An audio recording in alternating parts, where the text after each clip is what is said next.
Père céleste, éternel notre Dieu, éternel notre roi, éternel le Dieu tout-puissant, le Dieu d'amour, le Dieu de fidélité, ce matin nous voulons te dire merci, éternel mon Dieu, pour ta bonté manifestée dans nos vies. La preuve, tout et chacun d'entre nous, nous avons pu quitter nos maisons, nous avons emprunté des véhicules, certains étaient au volant de leur véhicule. Tu nous as permis d'être ici, nous voulons te dire merci. Merci pour ta présence au milieu de nous. Ce matin, nous prions que tu sois au contrôle de tout ce qui va se passer. Les chants et tout, même ceux qui vont intervenir par la suite. Afin qu'au sortir, ton seul nom soit honoré. Nous sommes venus t'entendre. Nous prions que nous sortons de cette salle en étant fortifiés, encouragés. Merci d'attirer les pas de nos frères, de nos soeurs qui sont encore derrière, qui se souviennent, afin que, au Dieu Seigneur, ensemble, nous puissions glorifier ton nom. Merci de bénir ce culte. Que l'honneur te revienne, que la gloire te revienne. Au nom de Jésus. Amen. Amen.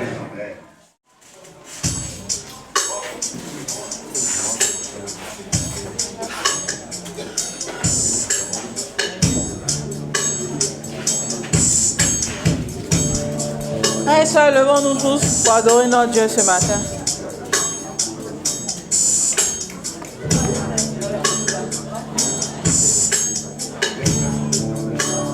Lève les mains pour l'adorer. Je lève les mains pour l'adorer. Toi seul est digne d'être adoré. Toi seul est digne d'être adoré.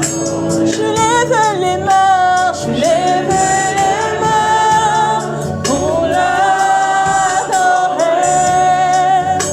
Je lève les mains pour l'adorer. Toi seul est digne d'être adoré.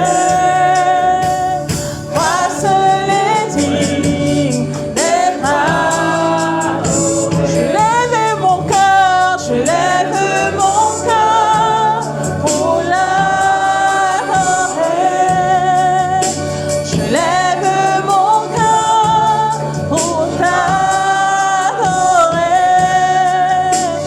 Toi seul est digne d'être adoré.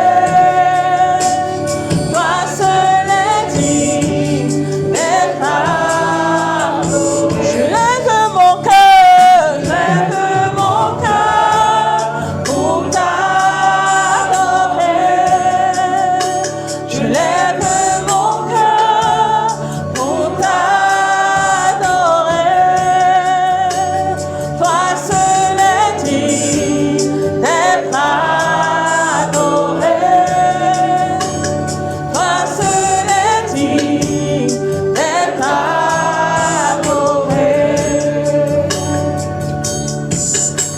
Jésus, je lève ma voix vers toi, car tu as tout pardonné, tout ce qui m'accablait. Jésus, je lève ma voix vers toi, pour moi tu as tout donné, oh je veux te louer. Même si tout basculait, si la preuve les m'ont failli, rien ne pourrait taire ton amour. Ni la puissance du ciel, ni le présent, ni l'avenir, rien ne me séparera de ton amour. Jésus, je lève ma voix vers toi, car tu as tout pardonné, tout ce qui m'accablait. Jésus, je lève ma voix vers toi, pour moi tu as tout donné, oh je veux te louer. Même si tout basculait, si la peur venait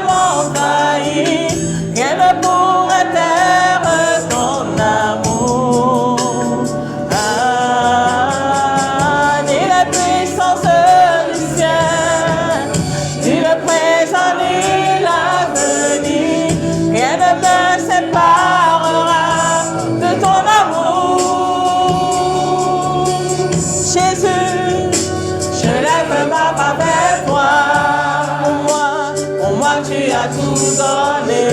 Oh, je veux te louer. Disons Jésus, Jésus, je lève ma voix vers toi. Pour moi, tu as tout donné.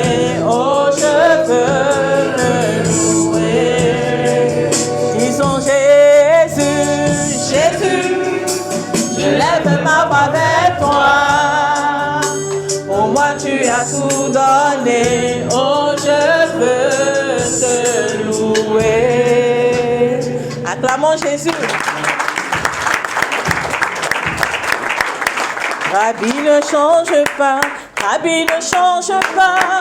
Il est le même, alléluia. Rabbi ne change pas, Rabbi ne change pas. Il est le même, alléluia. Rabbi ne change pas, Rabbi ne change pas. Il est le même, alléluia. Rabbi ne change pas, Rabbi ne change pas. Il est le même, alléluia. Oh, Jehovah ne change pas, Jehovah ne change pas. Il est le même, alléluia.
Amen. Bonjour frères et sœurs.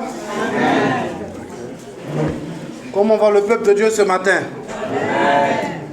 Est-ce qu'on peut, je sais qu'on est certainement un peu coincé, lever ce matin et faire une ovation nourrie à notre Dieu.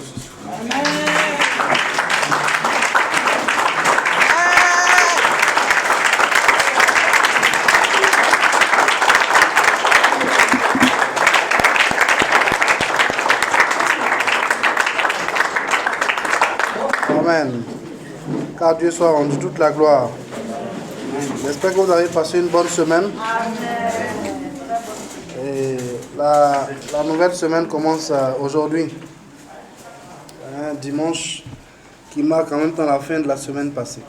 Je suis là pour la prière d'ouverture afin que nous puissions poursuivre le culte que nous sommes en train de rendre à notre Dieu ce matin.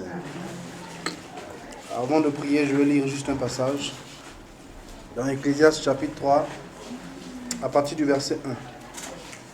Il y a un temps pour tout et un moment pour toute chose sous le ciel. Il y a un temps pour enfanter, un temps pour mourir, un temps pour planter et un temps pour arracher le plant, un temps pour abattre, un temps pour soigner, un temps pour démolir et un temps pour construire. Il y a aussi un temps pour pleurer et un temps pour rire, un temps pour se lamenter et un temps pour danser, un temps pour jeter des pierres, un temps pour en ramasser, un temps pour prendre dans ses bras et un temps pour s'éloigner de ceux que l'on prend dans ses bras, un temps pour chercher et un temps pour perdre, un temps pour conserver et un temps pour jeter, un temps pour déchirer et un temps pour coudre, un temps pour garder le silence et un temps pour parler, un temps pour aimer et un temps pour haïr, un temps de guerre et un temps de paix. Et je vais m'arrêter là, frères et sœurs. Jésus dit que le passage de l'Ecclésiaste nous dit qu'il y a un temps pour chaque chose. Donc ce matin, j'en déduis c'est le temps pour adorer notre Dieu. C'est le temps pour rendre culte à notre Dieu. Donc, tout ce qui peut te distraire, tout ce qui peut capter ton attention, tout ce qui peut t'occuper ou tout ce qui peut te gêner dans ton adoration à Dieu ce matin, cela a eu son temps. Hein. Donc, c'est le temps de te couper de tout ça pour vraiment rendre un culte à Dieu. Donc, si tu dois mettre ton téléphone sur silence, si tu as oublié de le faire, mets-le sur silence et rendons un culte à Dieu. Amen. C'est le temps de Dieu. Père éternel, nous te bénissons ce matin et nous te remercions parce qu'il t'a plu, Seigneur, de nous compter parmi les vivants. Quelle grâce. Père des cieux, nous sommes allés hier nous coucher et avons fait des projections. Ce matin, je vais me lever à telle heure, je vais m'apprêter à telle heure. Je vais faire ceci, je vais faire cela, je vais me rendre au culte. Après le culte, je vais aller dans tel endroit, je vais aller ici. Avant de rentrer, j'ai tel programme. Père, le livre de Jacques nous dit, qui vous dit que vous serez même en vie pour faire toutes ces choses? Dites plutôt, si Dieu le veut, je serai en vie pour faire ceci ou cela, Seigneur. Père, ça veut dire que nous n'avons aucun contrôle sur notre lendemain. Père, les humains ont beau se taper la poitrine.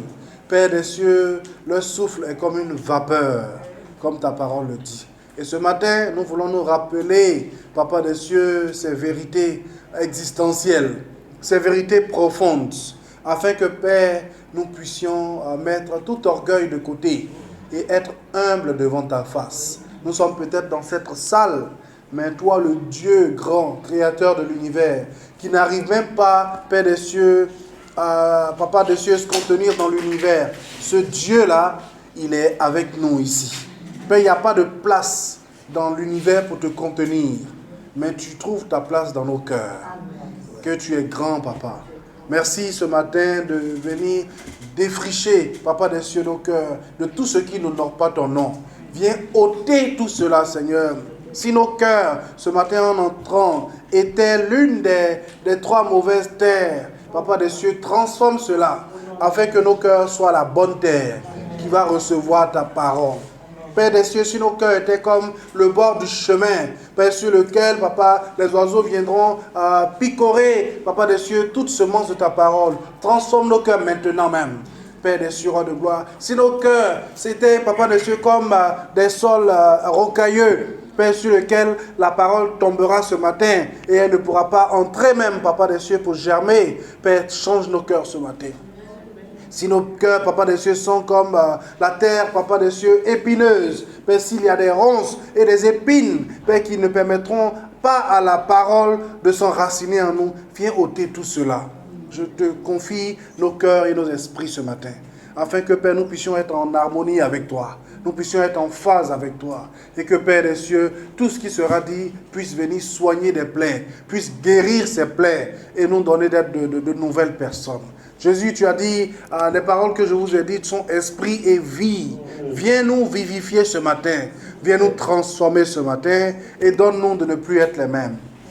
Fais changer quelque chose en nous ce matin, afin que, Père, nous puissions individuellement reconnaître que, Père, nous sommes venus au bon endroit. Nous avons entendu quelque chose qui a fait bouger des lignes en nous, Papa. Merci encore pour tout, et qu'en tout, l'honneur et la gloire te reviennent. Tu dis qu'il y a un temps pour chaque chose. C'est maintenant le temps de t'adorer, le temps d'entendre ta parole, le temps, Père des cieux, de nous laisser instruire par toi. Tu dis que ta parole est plus tranchante que n'importe quelle épée à deux tranchants sur cette terre. Père, elle sépare âme et esprit, jointure et moelle. Elle pénètre jusqu'au fond de nos pensées, Seigneur. Viens séparer tout ce qui a besoin de l'être dans nos cœurs et dans nos êtres ce matin. Que nos âmes puissent se nourrir. Nous sommes bien vêtus, bien endimanchés, Papa des cieux, roi de gloire. Nous voulons que nos âmes à l'intérieur soient bien habillées aussi par ta parole ce matin. Béni sois-tu, Papa. En Jésus nous prions.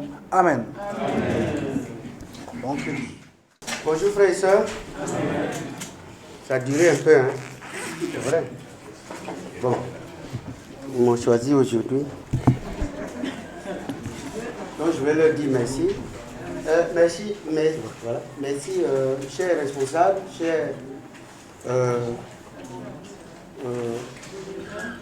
dirigeants, vous qui avez porté votre choix sur ma modeste personne ce matin pour partager le repas du Seigneur, le message du repas du Seigneur. Je vous dis infiniment merci, que le Seigneur bénisse. Voilà. Bon, j'étais très heureux et puis après j'ai été effrayé par la prière, ça m'a effrayé un peu et puis mon cœur a commencé à battre très fort et je suis en train de me récupérer. Ce matin, je vais vous saluer en disant bonjour enfants de lumière. Voilà. Bonjour enfants de lumière parce que Dieu est lumière. Voilà.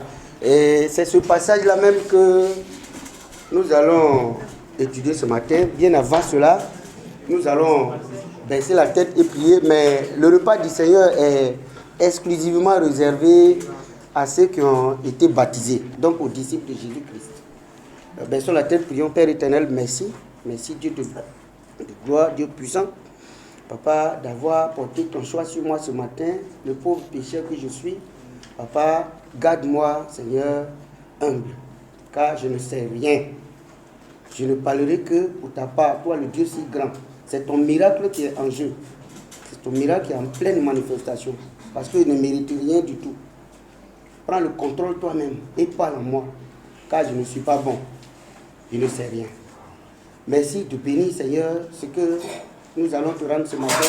Afin qu'en sortant d'ici, Papa, quelque chose change en nous. Et que nous devenions encore ce que toi tu veux. Merci de prendre le contrôle de tout. Sois élevé, sois glorifié. Au nom de Jésus. Amen. Bien, nous allons... Je vais lire un passage.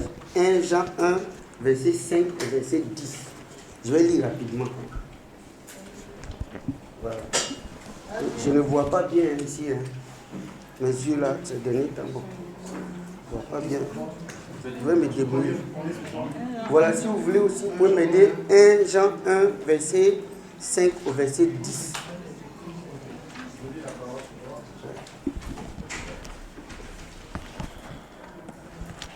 Jean 1. À partir du verset 5, Verset 5 à 6. jusqu'à 10. Elle est la parole puissante de Dieu dans la version Semeur. 1 Jean 1, verset 5 à 10. Dieu est lumière. Voici le message que nous avons entendu de Jésus-Christ et que nous vous annonçons.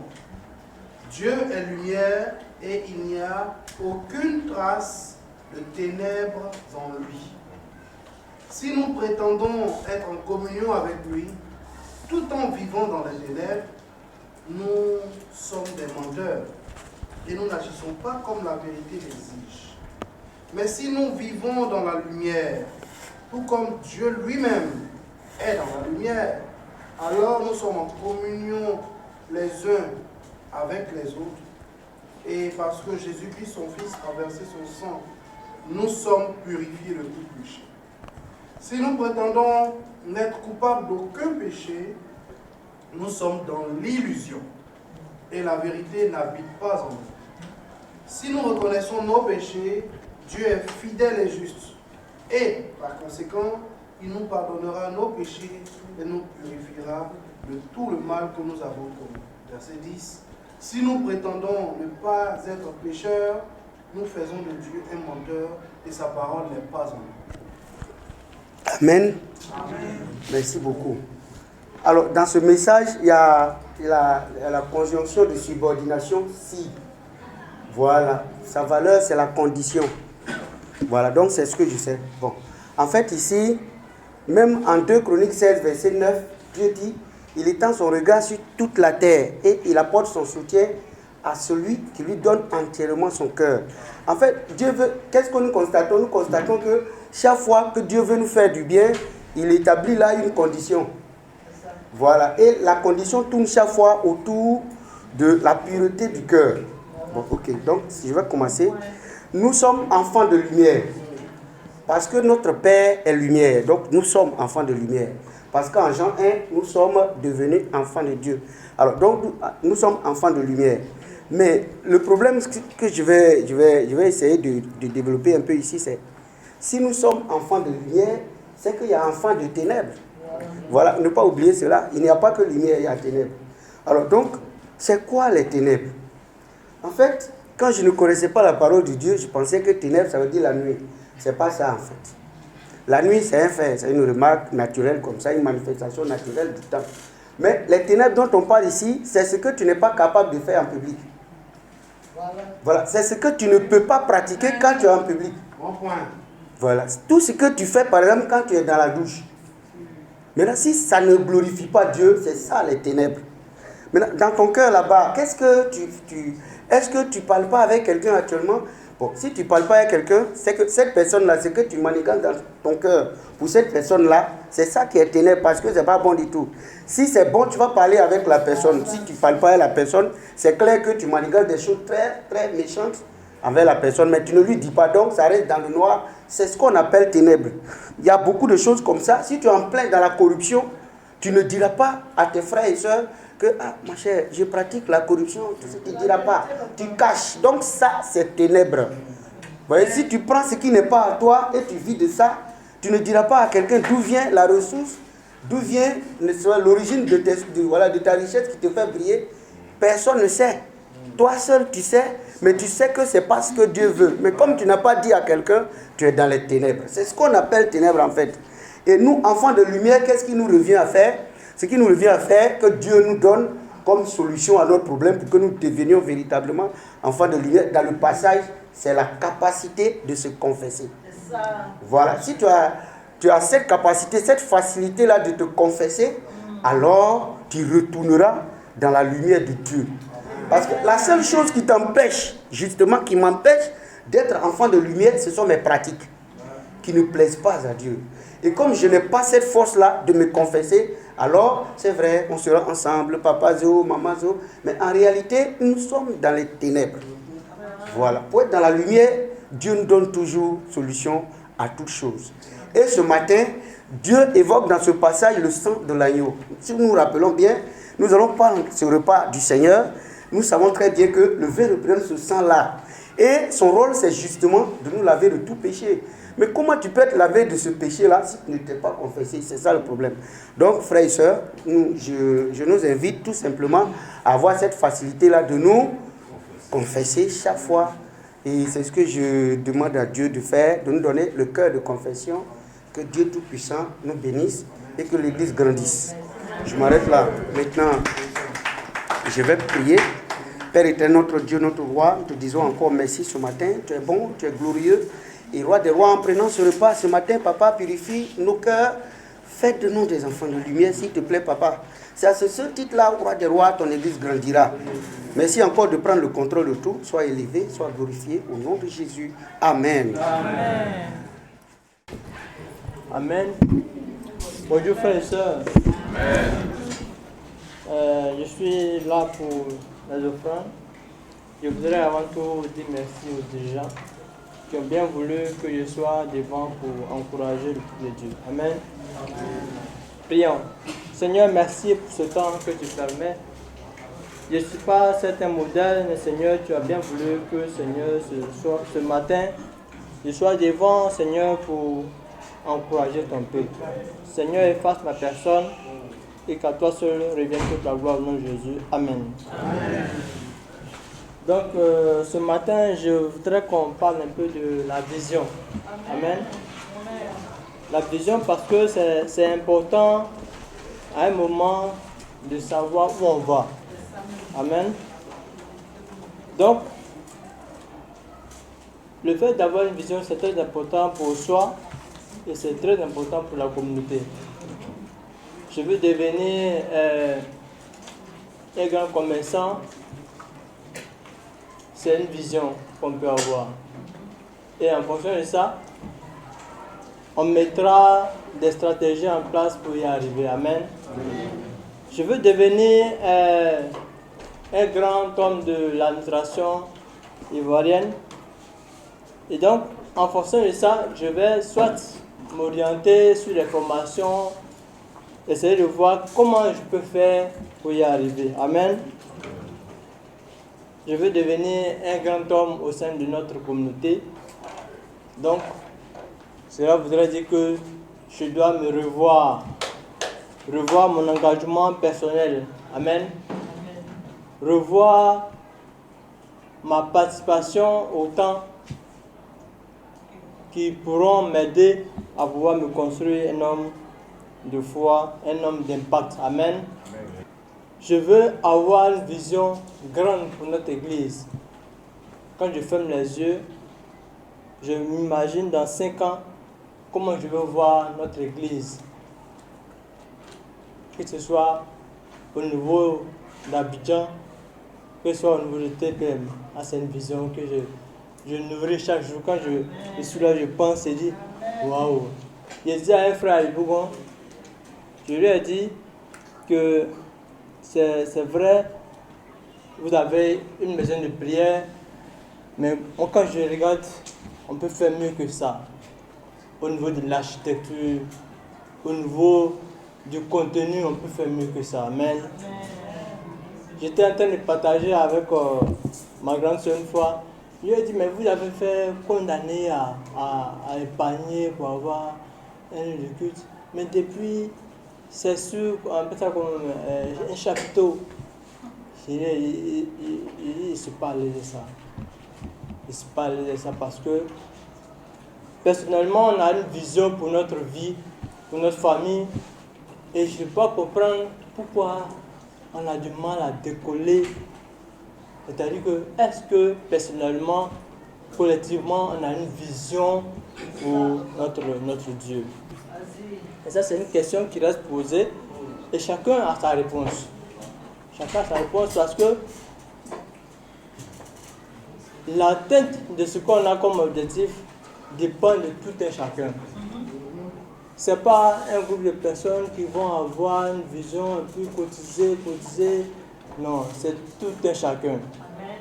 Du dirigeant jusqu'au plus petit. Amen. Chacun doit nourrir cette vision-là. Je veux avoir une église, je veux qu'on parte dans une église, je veux qu'on ait une maison de prière aussi impactante. Quand je dis maison de prière, c'est pas 4 murs. C'est une maison avec une architecture incroyable.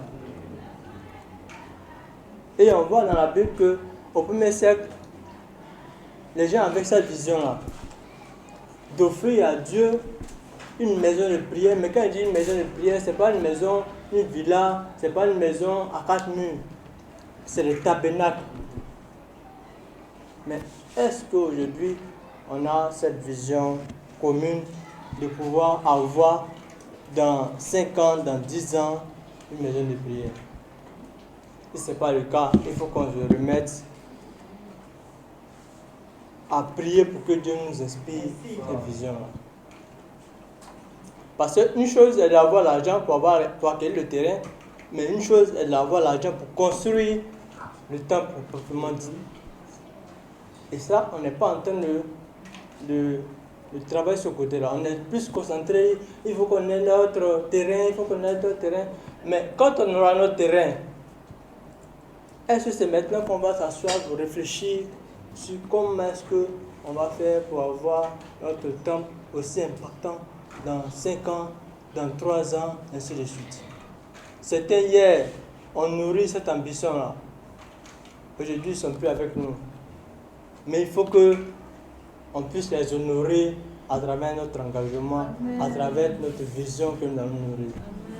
Et ce matin, je voudrais qu'on ouvre la Bible pour voir dans un seul verset un homme de Dieu qui m'inspire et qui avait aussi cette vision-là de construire une maison de prière pour l'offrir à Dieu en signe de reconnaissance. Tellement il aimait Dieu. Amen. Allons dire en 1 Chronique 29, verset 3. De plus, par amour pour le temple de Dieu, je donne pour sa construction des biens précieux en or et en argent que je possède personnellement, en plus de tout ce que j'ai préparé pour le sanctuaire. Amen. Ici, c'est David qui nous écoute, qui tellement il affectionnait Dieu, tellement il aimait Dieu, il voulait donner quelque chose à Dieu en signe de montrer son degré d'affection. Il voulait donner à Dieu un temple. Mais il dit ici, il ne s'est pas pris comme ça. Il dit de plus, par amour pour le temple de Dieu, je donne pour sa construction des biens précieux en or. Amen. Oh, c'est vous voyez. Il pouvait juste dire que je vais construire un truc, mais il dit les biens précieux en or. Tellement il voulait honorer Dieu que il voulait tellement honorer Dieu que voilà, le désir l'a mené à mettre de côté des biens précieux. Amen. Et frères et sœurs, vraiment ce matin, je voudrais que chacun de nous ait Dieu amène à chacun de pouvoir penser comme David. Penser comme David. C'est-à-dire quoi? Que j'aime Dieu. Je veux donner à Dieu un temps précieux.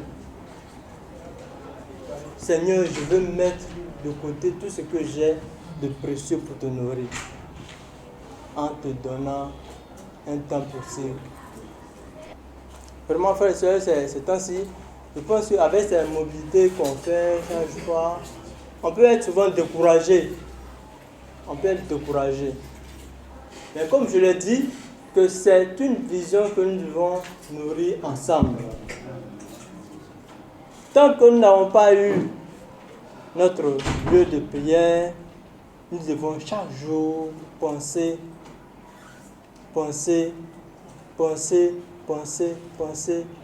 mettre de côté des choses précieuses pour qu'au moment opportun, nous puissions les mettre à disposition pour que le temple de Dieu puisse être honorifique. Franchement, moi, ça me brûle sur le cœur. Ça me brûle sur le cœur de pouvoir avoir un lieu de culte à Makori. Amen. Depuis tout petit, on a suivi les parents jusqu'à on est en train de grandir. Il faut que on voie maintenant que c'est pas en vain qu'on l'a fait. Chacun de nous doit porter ce projet-là, doit donner le meilleur de lui pour que nous puissions avoir un temple, pour que nous puissions donner à Dieu un temple qui puisse nous nourrir. Amen. Frères et sœurs, ne perdons pas de vue cette vision-là. Ne perdons pas de vue cette vision-là. Que ce soit le plus petit au plus âgé, ça doit être une vision commune.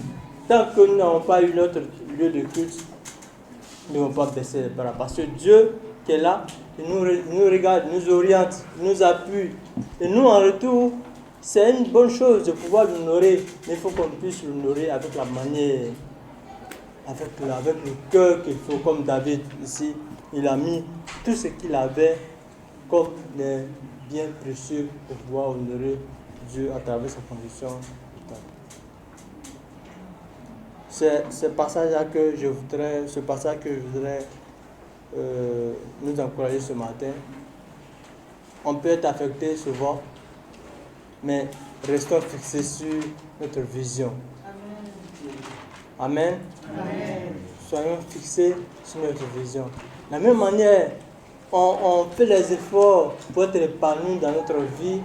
De la même manière, on a fait les efforts pour que on soit épanoui dans notre lieu de culte que nous allons avoir. Si c'est un petit groupe, comme je l'ai dit, qui a cette vision-là, jamais on ne pourra y arriver. Parce qu'ils vont faire des efforts, mais à un moment, ils seront essoufflés. Ils seront essoufflés financièrement, ils seront essoufflés physiquement.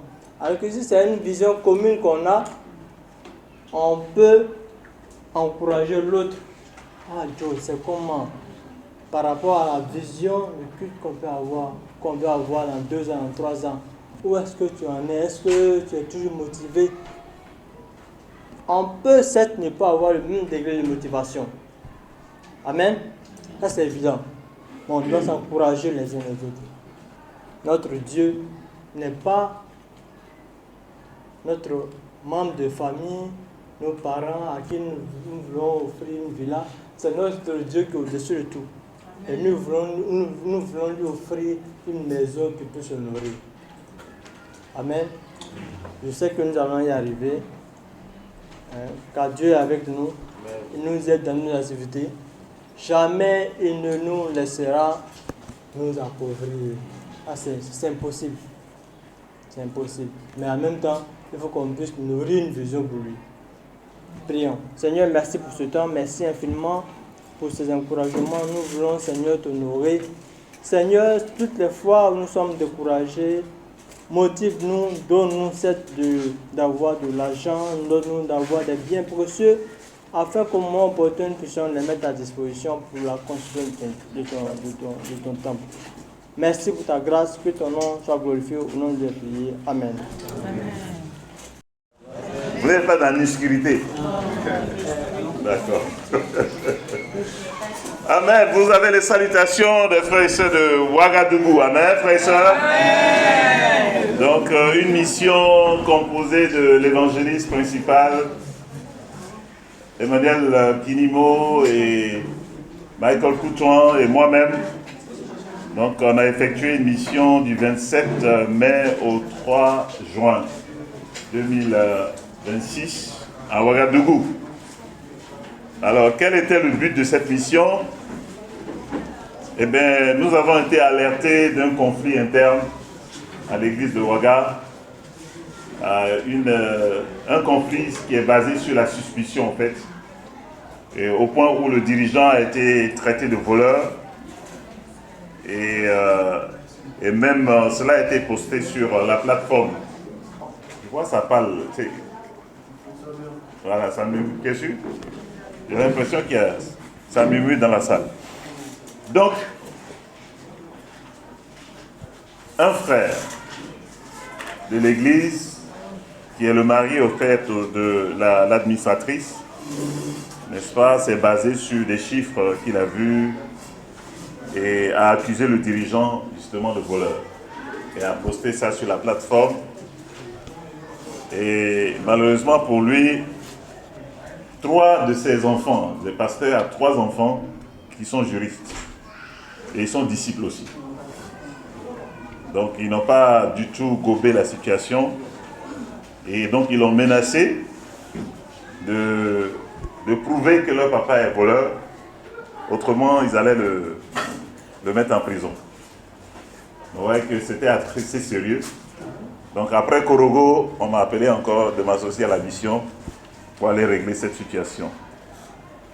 Au cours de ce séjour-là, donc on a commencé à s'entretenir avec chacun, à écouter les dirigeants, à écouter le frère, à écouter sa femme qui est administratrice, à écouter les enfants aussi qui étaient impliqués dans cette affaire et qui voulaient envoyer le frère en prison, à écouter les frères, les sœurs, ceux qui ont pris position. Donc en fait, il y a deux clans qui se sont dessinés dans cette affaire. Voilà, ceux qui défendaient le pasteur et ceux qui ont suivi celui qui est l'administrateur. Alors, ce qu'on peut dire, c'est que la crise a profondément blessé plusieurs familles. Voilà, les gens se sont vraiment blessés et entamé un manque de confiance au fait envers le dirigeant, surtout le responsable de l'Église. Et ça a créé un climat de suspicion et de clan, comme je l'ai dit tout à l'heure. Et sur le plan financier, il y a des faiblesses que nous avons constatées dans les procédures. Vous savez que l'Église du Christ est très sérieuse à propos des procédures. Si tu dois encaisser de l'argent pour faire quoi que ce soit, eh bien, il faut que tu fasses la demande, qu'on te donne l'argent qu'il faut. Quand tu as dépensé aussi, tu reviens avec les reçus. Alors, le problème s'est posé où, en fait, le dirigeant s'est retrouvé seul en train de construire la maison de prière. Eux, là-bas, ils ont un demi-hectare de terrain. Demi-hectare. Donc, ils ont commencé à construire vraiment sur une petite partie. Ils ont de l'argent dans la caisse de l'église, mais c'est le dirigeant seul qui prend l'argent chez l'administratrice et puis il va faire ses dépenses, il fait ses dépenses. Et malheureusement, dans ces dépenses, il n'a pas fourni tous les reçus nécessaires. Donc, du coup, ce frère-là qui est le mari de l'administratrice et qui est au courant un peu des sorties d'argent, n'est-ce pas, a accusé le dirigeant de voleur. À l'analyse, quand nous avons analysé tout dans les détails, on s'est rendu tout simplement compte qu'il s'est retrouvé seul à faire les choses. Et quand on se retrouve seul à faire les choses, forcément, il va y avoir des erreurs. Voilà. Il a plutôt dépensé même son argent à mettre dans cette affaire. Donc, il était profondément blessé. Ses enfants étaient blessés. Voilà. Et les frères et sœurs qui les connaissent comme des gens intègres étaient aussi blessés et révoltés de cette réaction qui va au-delà de ce que nous devons normalement faire. Quand un frère a péché, qu'est-ce qu'on fait?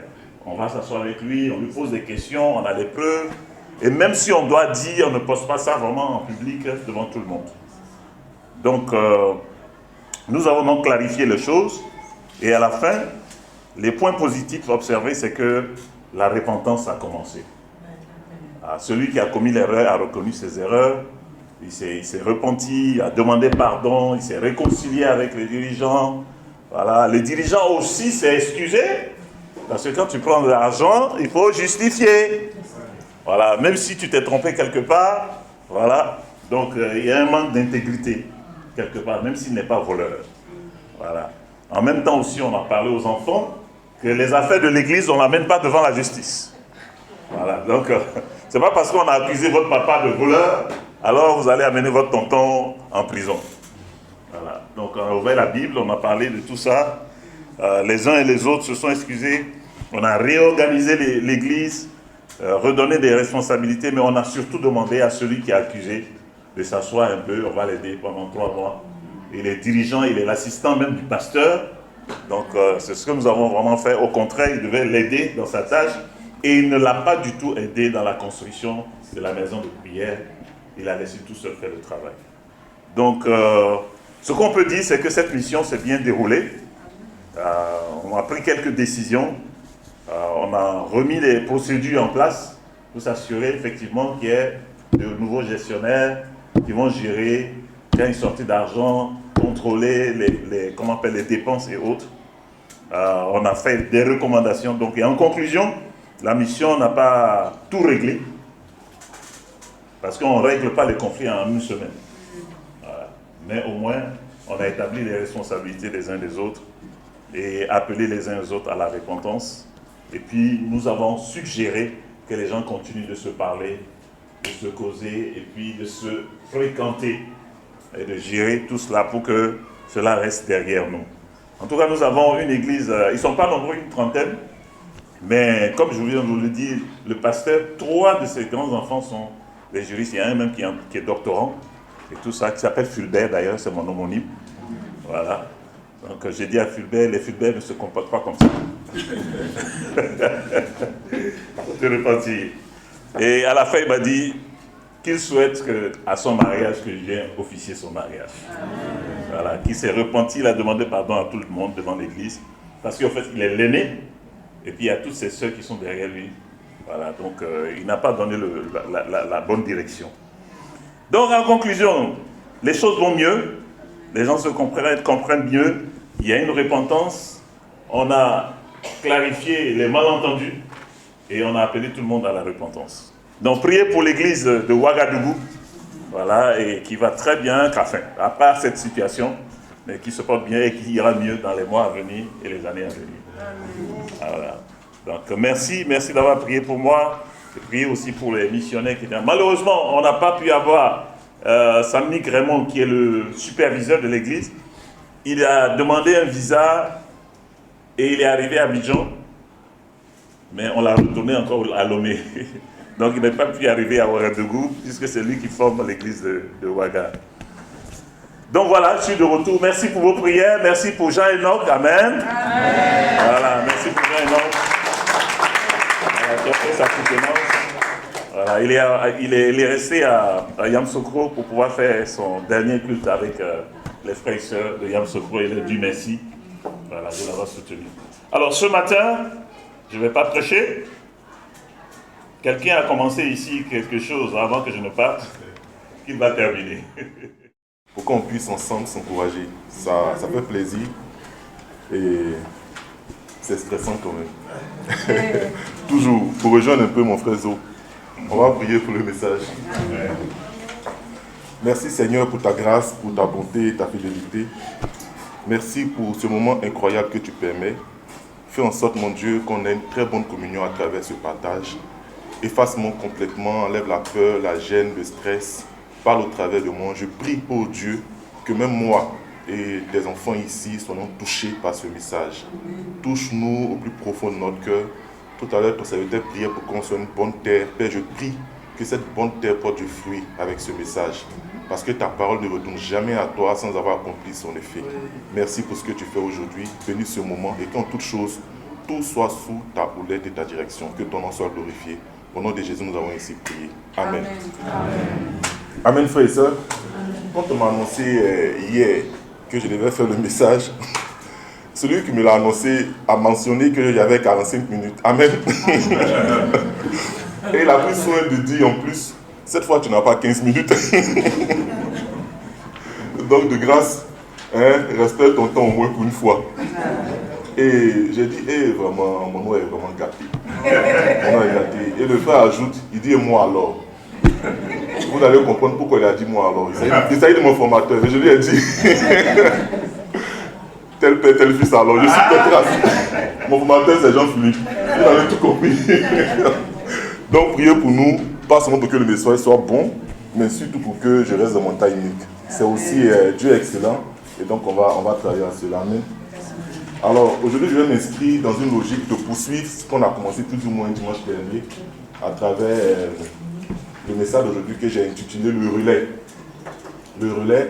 Et ce message m'a été inspiré lors de ma séance de sport avec un jeune frère.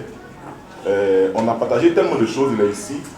Et pendant qu'il partageait toute la fierté qu'il avait de ce que son grand frère et sa femme ont fait pour lui et sa sœur, j'ai pu comprendre à quel point il est important de passer le relais de la plus belle des manières.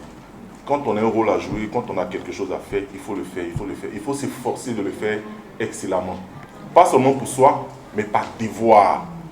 Et pendant qu'il parlait, c'est vraiment comme ça que j'ai compris la chose, le relais. Et il m'a plongé dans une forme de course à relais où on a un témoin. Vous savez, la course à relais, on a un témoin et chacun court, il passe le témoin au prochain. Chacun court, il passe le témoin au prochain. Et quand il y a victoire, on n'a pas victoire seulement parce qu'un a bien couru. En fait, chacun a bien couru. Et si quelqu'un n'a pas une bonne performance pendant la course, ça va influencer le résultat final. Ça va influencer le résultat final. Donc, il y a le témoin, il y a la performance de chacun. Mais chacun joue un rôle pour la victoire. Donc, on ne met pas un accent sur quelqu'un particulier, non. C'est le résultat qui importe. Voilà, c'est l'histoire, le parcours qui importe. Pas tel athlète ou tel athlète, non. Donc, ça m'a inspiré ce message-là. Et j'ai pu comprendre à travers ces deux mots-là, le relais. On a trois grands points qui en ressortent. Et c'est ce que Dieu veut partager avec nous ce matin, frères et sœurs. Amen. Il s'agit donc, à travers le relais, il s'agit de la transmission, la responsabilité individuelle et la pérennité de l'œuvre de Dieu. Voilà ce que le relais touche à la fois. La transmission, la responsabilité individuelle et la pérennité de l'œuvre de Dieu. Amen.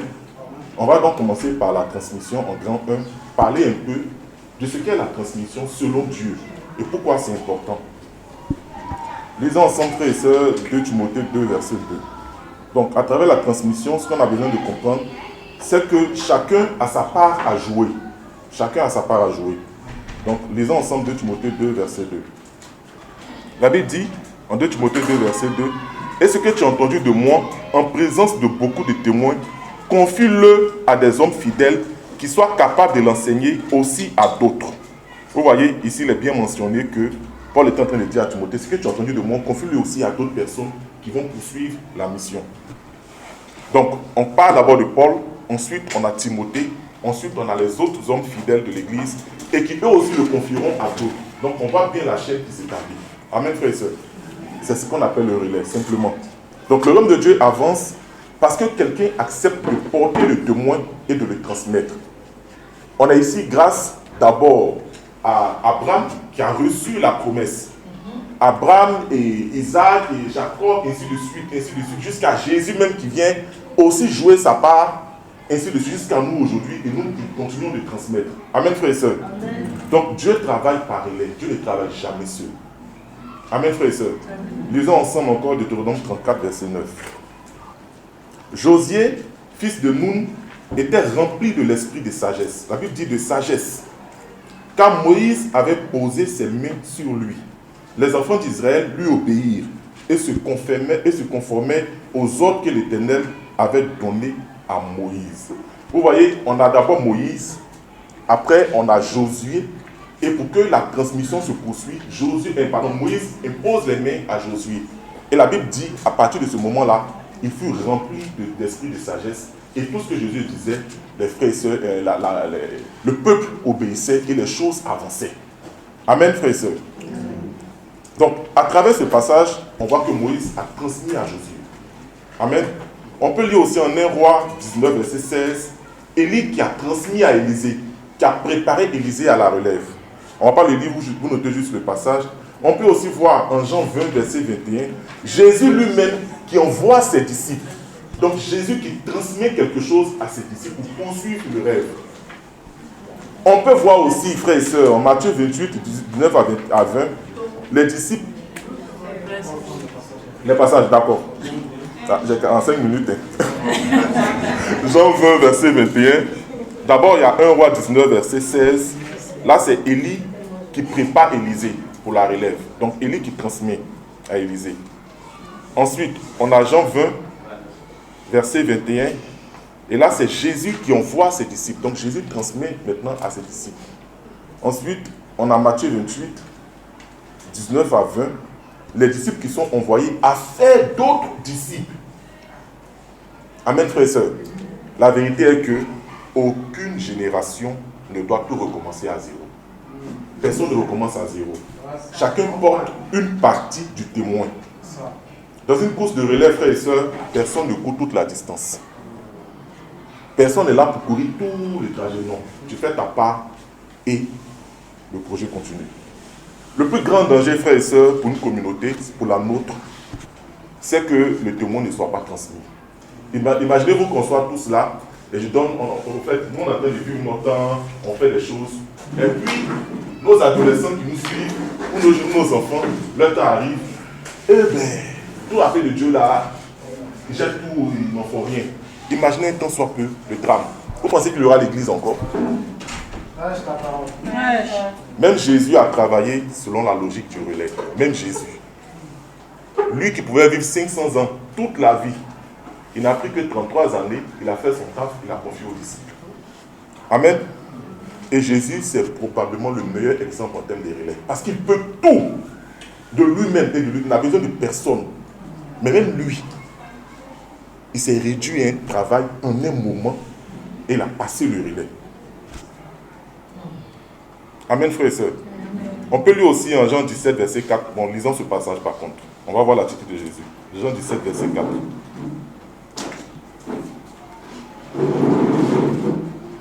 La Bible dit, c'est Jésus qui parle, il parlait à son Père dans sa prière. Il dit, je t'ai glorifié sur la terre, j'ai achevé l'œuvre que tu m'as donné à faire. Et maintenant, Père, glorifie-moi auprès de toi, de la gloire que j'avais auprès de toi, avant que le monde fût. En vrai, Jésus est en train de dire, ce que tu m'as donné comme travail là, j'ai fait ma part, j'ai fini. Vous voyez à quel point c'est puissant. Dieu est Dieu, il est suprême, mais il réduit Jésus au même travail. Et Jésus dit, comme le Père m'a envoyé, moi aussi je vous envoie. On peut lire ça en Jean 20, verset 21. Moi aussi je vous envoie. Comme le Père m'a envoyé, moi aussi je vous envoie. Donc il y a d'abord le Père, ensuite il y a Jésus, après il y a les disciples, après il y a l'Église, frères et sœurs. Et nous sommes là aujourd'hui. Donc le relais continue depuis plus de 2000 ans. Donc on a bien compris ce que c'est que la transmission et l'importance de la transmission. Maintenant, passons au deuxième point, la responsabilité individuelle. Et pour comprendre ce point-là, on va déjà comprendre pourquoi Dieu fonctionne par le relais. Pourquoi Dieu n'envoie pas quelqu'un qui va faire tout en même temps, et puis c'est fini, et puis le travail est fait. Pourquoi il fait que chacun vient, il fait un pas, il s'en va, il fait une partie, il s'en va et tout. Frères et sœurs, premièrement parce que Dieu est éternel. Nous sommes de passage. Vous voyez? On va lire ensemble Psaume 90, verset 2. La Bible dit, avant que les montagnes fussent nées, Psaume 90, verset 2. Avant que les montagnes fussent nées et que tu puisses créer la terre et le monde d'éternité en éternité, tu es Dieu. Frères et sœurs, Dieu là, il n'y a pas son début, il n'y a pas la fin. Je vais prendre un peu de manière très simple d'expliquer comment Dieu fonctionne. Enfin, comment Dieu voit le temps. Nous sommes des êtres humains. Ici, la Terre, ici, cette planète-là, tout est fait de matière. Ça veut dire que c'est des choses qu'on peut toucher, qu'on peut voir, qu'on peut palper. Donc tout ce qui est fait de matière a une durée de vie. Il n'y a rien sur cette Terre ici qui n'est éternel. Rien. Tout ce qu'on crée, tout ce qu'on voit, nous-mêmes, tout a une durée de vie. Parce que tout ce qui est fait de matière est périssable. Et la Bible l'a bien mentionné. Cependant, Dieu lui-même, il est éternel. Donc voilà comment le temps se passe pour nous qui sommes périssables. On est venu ce matin au culte, non, par exemple. On ne sait pas ce qui va se passer après. Moi, j'étais assis là. J'allais passer, je savais qu'il allait passer devant. Mais comment ça allait se passer, je ne pouvais pas le deviner. Vous voyez un peu. Et je lui ai dit, tout ce qui est en train de se suivre là, on ne sait pas. On ne sait pas ce qui va se passer après, ce qui va arriver demain. On ne sait même pas ce qui va se passer dans la seconde qui suit. Donc le temps pour nous, il est évolutif. Le temps, il a un commencement pour nous, il a une fin. C'est comme ça pour les hommes, pour tout ce qui est fait à base de matière. Dieu, par contre, lui, au fait, son temps, il est comme figé. Le temps de Dieu, là, il n'y a pas un début, il n'y a pas une fin. C'est comme si Dieu voit qu'aujourd'hui, il voit en même temps, là, il voit. Tout est devant lui comme ça. Donc vous comprenez qu'avec Dieu, ce n'est pas toi qui l'importe, c'est son projet qui l'importe. Donc il t'envoie toi, pas dans le projet.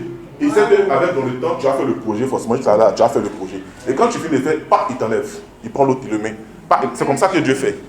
Le temps n'a pas un début, n'a pas une fin devant Dieu. Amen, frères et sœurs.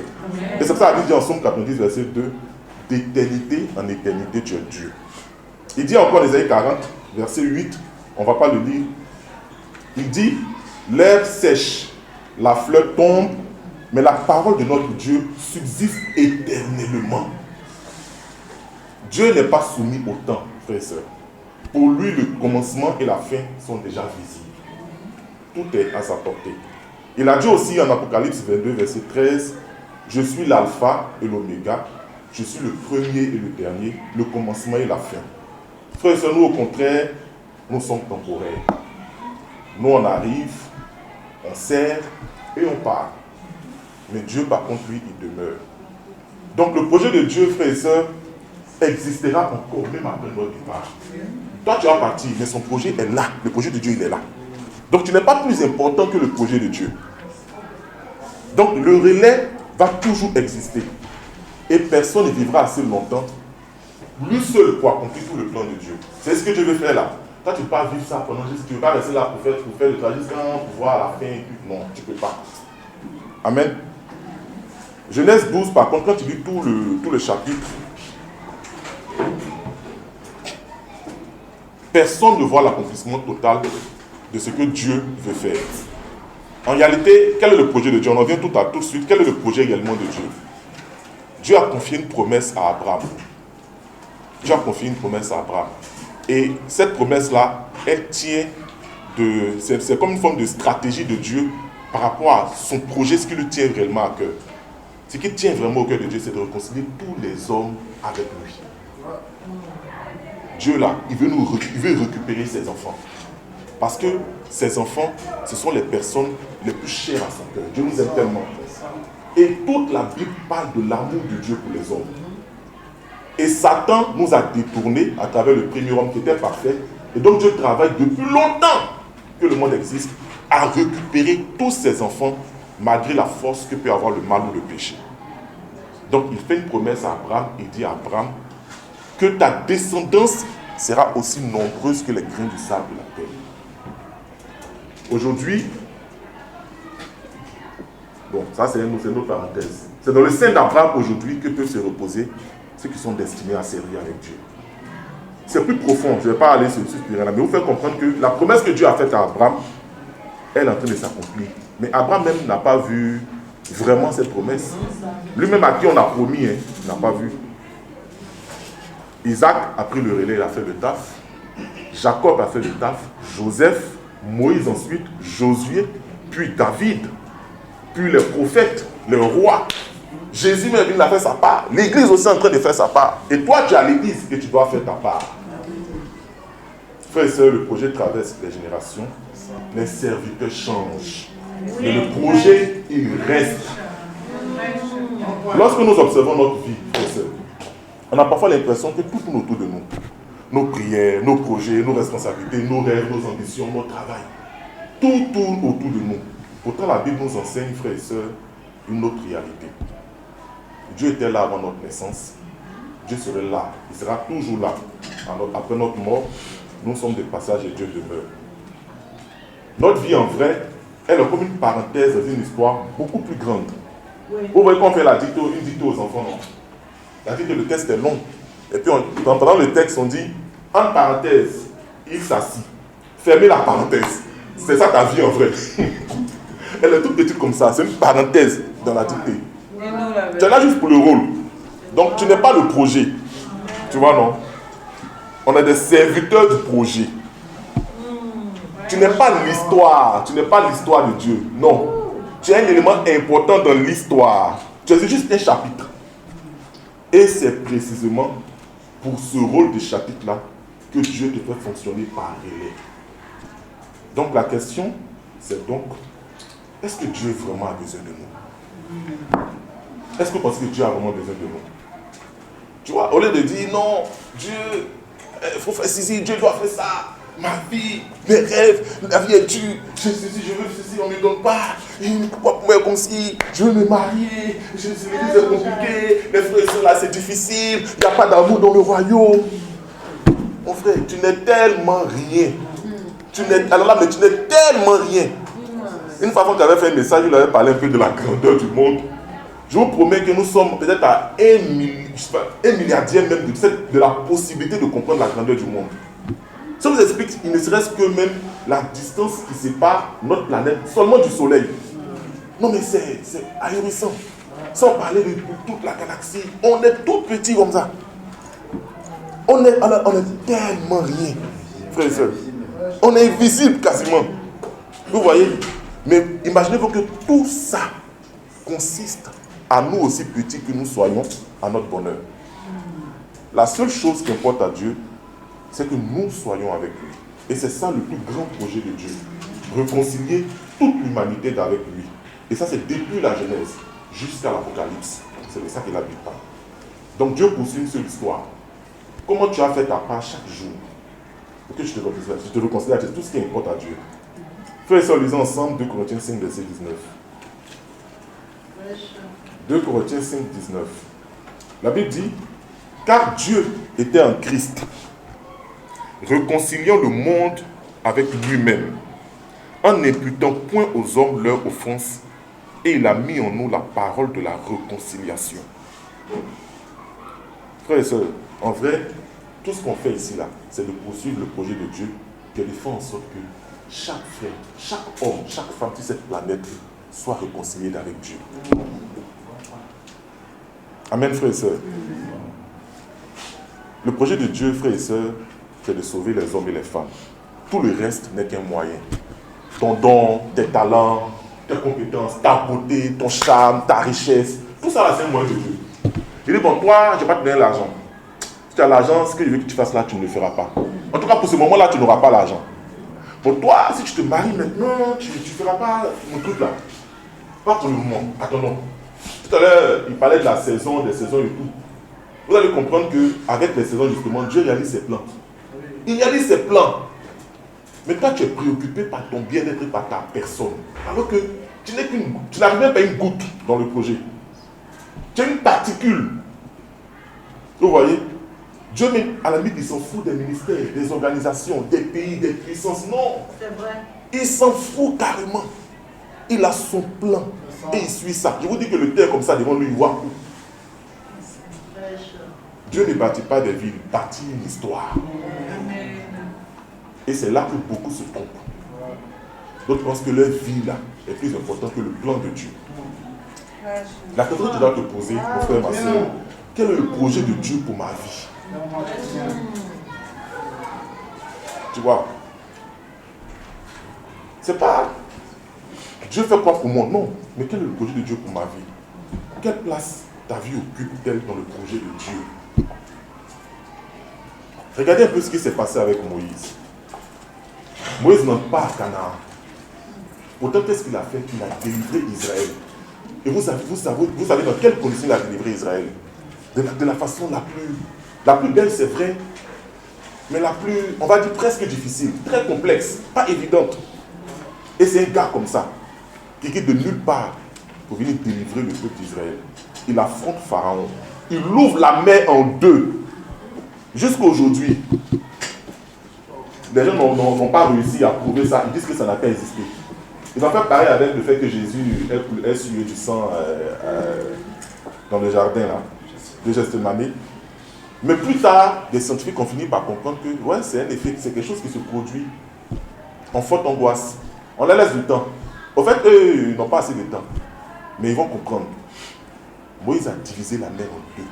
Et je vous dis jusqu'à aujourd'hui, on ne croit pas parce qu'il n'y a aucune trace. Pour le moment, hein, mais c'est surtout parce que humainement, c'est impossible. C'est impensable. La mer, quand on voit la mer, là, la diviser en deux. Imaginez même ceux qui passent au travers, la peur qu'ils avaient de voir les deux bords de mer comme ça, imaginez. Et ça, c'est un homme qui a fait ça. Et tout le courage qu'il a donné à ce peuple-là de marcher au travers de la mer séparée en deux. Il a guidé le peuple pendant 40 ans. Ici, quand un président est président, pendant 5 ans, c'est déjà assez. Il n'a pas bâti. 40 ans diriger un peuple, supporter les humeurs. 40 ans, frère et soeur. Mais pourtant, il est mort avant d'entrer à la terre promise. Vous voyez? Et qui a pris le relais? C'est Josué. Un jeune monsieur de rien du tout, qui n'a rien foutu à la limite d'un griffe, qui n'a rien fait presque. Mais c'est lui qui a pris le relais. Oui. Humainement, ça peut sembler injuste. Mais Dieu, pourquoi? J'ai tant donné. Et tu me voles ma victoire, ma joie. Vous savez, de manière spirituelle, ça révèle une seule chose. Dieu ne nous demande pas d'achever toute l'œuvre. Non. Il nous demande simplement d'être fidèles à notre portion de l'œuvre. c'est pas... En fait, on pense que la vie nous a été donnée. C'est un don. On te l'a rédit quand Dieu pense que c'est le moment. Maintenant, toi qui pleures, qui te lamentes, toi, tu es qui dans l'histoire? Hein? Vous voyez un peu? Donc, humainement, ça peut sembler injuste, mais Dieu a son plan. Il t'envoie faire ton taf et il te redit, c'est fini. Donc, Moïse a préparé, Josué, il a achevé le plan. Et qui a réussi? Les deux ont réussi. Parce que chacun a fait sa part de l'œuvre. Je vais vous donner une illustration encore. Je voulais prendre celle de la cathédrale de la paix, de Notre-Dame de la paix de Yamoussoukro. Je me suis rendu compte que ça a été construit en 3 ans seulement. Donc je cherchais un peu dans l'histoire. Qu'est-ce qu'il y avait la basilique, voilà. Qu'est-ce qui avait été construit au moins sur 100 ans, sur 1000 ans. Je cherchais un peu, juste pour vous faire comprendre à quel point tu peux commencer un projet aujourd'hui. Et puis tu ne vas même pas voir la fin. Toi-même ton propre projet, tu ne verras pas la fin. Si je te mets un peu sur la tour de Babel, ce n'est pas précisé dans la Bible que ça fait plus de 100 ans, mais les scientifiques disent qu'avec leurs recherches, je pense que ça fait plus d'1 siècle. Et je me disais, donc Dieu a laissé les gens là construire jusqu'à vraiment plus de 100 ans, en pensant qu'ils pourraient rejoindre Dieu. Il a laissé ça pendant plus de 100 ans avant de mettre forme de discorde entre eux avec les langues et tout. Mais pour faire comprendre que tu commences un projet, un peu comme la basilique, imagine-toi que tu es maçon sur le projet, tu construis le truc. Et vous êtes en train de construire, ça ne finit pas. Les gens meurent, les gens naissent, on est dedans. On continue comme ça ne finit pas. C'est pareil. C'est exactement comme ça avec le royaume de Dieu. Parce qu'on est là pour faire réconcilier les hommes avec Dieu. Et c'est tout. Mais ce rôle-là, si on ne le comprend pas, on va être fixé sur nous-mêmes. Et ce message-là, justement, comme je le disais tantôt, il rejoint le message que j'avais présenté par rapport à tes dons. Qu'est-ce que tes dons apportent à la maison de Dieu? Notre vie, ton mariage, tes enfants. Je dis bien ton parce que je dis des trucs possessifs. Vous comprenez que le don dont tu parles, le monde dont tu parles, il n'est pas à toi. C'est un moyen que Dieu te donne pour le plan. Et vous savez, tellement on veut obtenir des choses, on suit parfois des gens sur les réseaux qui ont des contenus assez atypiques, qui nous parlent de, on dit, hacker le futur. S'il y a des choses que tu veux, que tu n'arrives pas à voir, ça c'est puisé sur la Bible, justement, la Bible parle de la foi, avec la foi on obtient des choses et tout. S'il y a des choses que tu veux, que tu n'arrives pas à voir, il faut hacker ton futur. Commence à être positif, rêve, tu vas avoir. Bon, c'est des principes bibliques, parfois ça peut marcher. Le problème par derrière, c'est que les gens ne réalisent pas que c'est Dieu qui valide. Et j'ai lu récemment un courrier de ces mêmes personnes, des psychologues et tout, qui ont dénoté une forme de crise ou de burn-out de plusieurs personnes qui ont suivi ces personnes-là. Parce qu'ils sont là, je vais hacker mon futur, ils voient des conférences, et puis finalement ça ne marche pas. Imagine que tu fasses des efforts psychologiques, on va dire des efforts mentaux comme ça, et finalement qui ne donnent rien ou qui n'aboutissent pas. Comment tu te sens après? Les gens ne comprennent pas que tu peux avoir un projet, tu peux avoir la foi, poser des actions, et puis il n'y a rien.